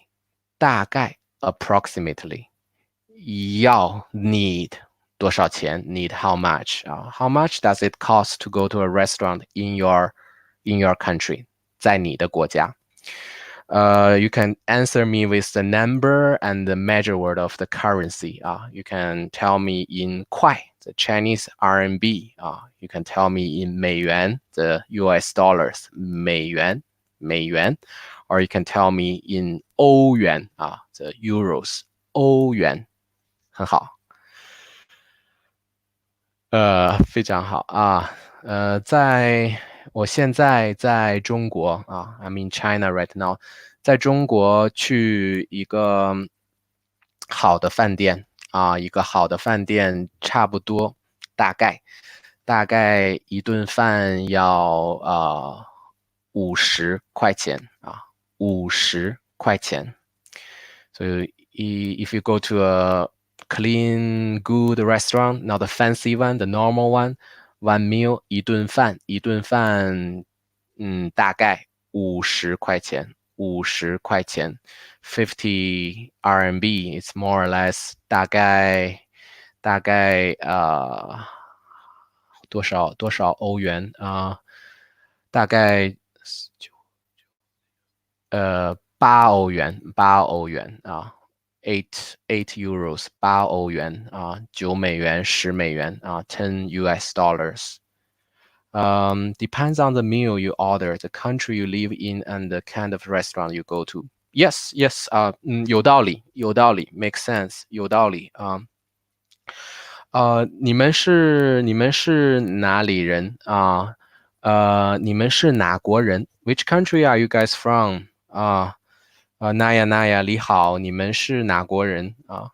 秀玲在印尼一个普通的饭店 ，a normal restaurant， 一个普通的饭店，吃一顿饭大概要多少钱啊？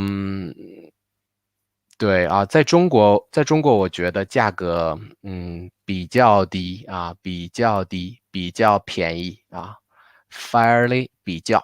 relatively 比较啊 rarely low 啊比较低比较便宜啊 fairly relatively cheap 啊比较便宜啊伊拉克人啊你好在伊拉克吃一顿饭一个普通的饭店啊the normal restaurant 啊一顿饭多少钱啊 how much more or less 啊in 块 in Chinese RMB 啊，人民币块啊 ，from Iraq 非常好啊，伊拉克啊，德国人非常好，德国很贵，我觉得德国的价格很高 ，very high，right？ 价格很高啊，太贵了，对不对？太贵了 ，or it's 还可以 ，so 还可以，不太贵啊，我不太知道啊，我不太知道。在中国我们的饭店常常有很多的活动啊 ，we have a lot of promotions， 活动，it 有两个意思啊，第一个意思是 activity like physical activity， 活动也还有一个意思啊，活动 also means the promotion 啊 in a restaurant, in a company, the promotions 活动。所以我去一个饭店的时候，我常常问服务员啊，我说服务员，现在你们有没有什么活动啊？你们有什么活动吗？ Do you have any promotion discounts? In order to get more discounts, because in China the restaurant compete very fiercely. The competition very strong. 很竞争 competition 竞争很激烈啊 fierce 竞争很激烈。李好 says 50到250人民币啊，在伊拉克那么贵 that expensive 啊，在伊拉克饭店很贵，250一个人 one person 250 RMB 太贵了啊。秀玲说这个我不会计算啊I don't know how to calculate from 印尼的钱到中国的钱，我不知道多少啊。很好，但是如果你们来中国if you come to China, you can always ask the 服务员啊，问服务员啊，现在有什么活动吗？在中国饭店非常好啊。They also give you a lot of free fruit or free small dishes. So the 服务员常常说这是免费赠送的小水果啊，这是免费赠送的水果。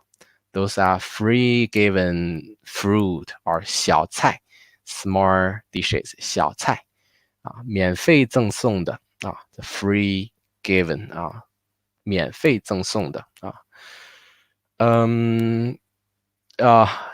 Also you can ask directly 打折吗？打折is a verb for have a discount is there do you do some discount 打折吗？打折is a verb and 折扣is a noun for discount so 打折 is a verb 折扣 is a noun is there discount you can say 有没有折扣If they have a discount if they say 对我们有折扣我们打折then you can follow up with the question how much is the discount how many percent of a discount 打几折打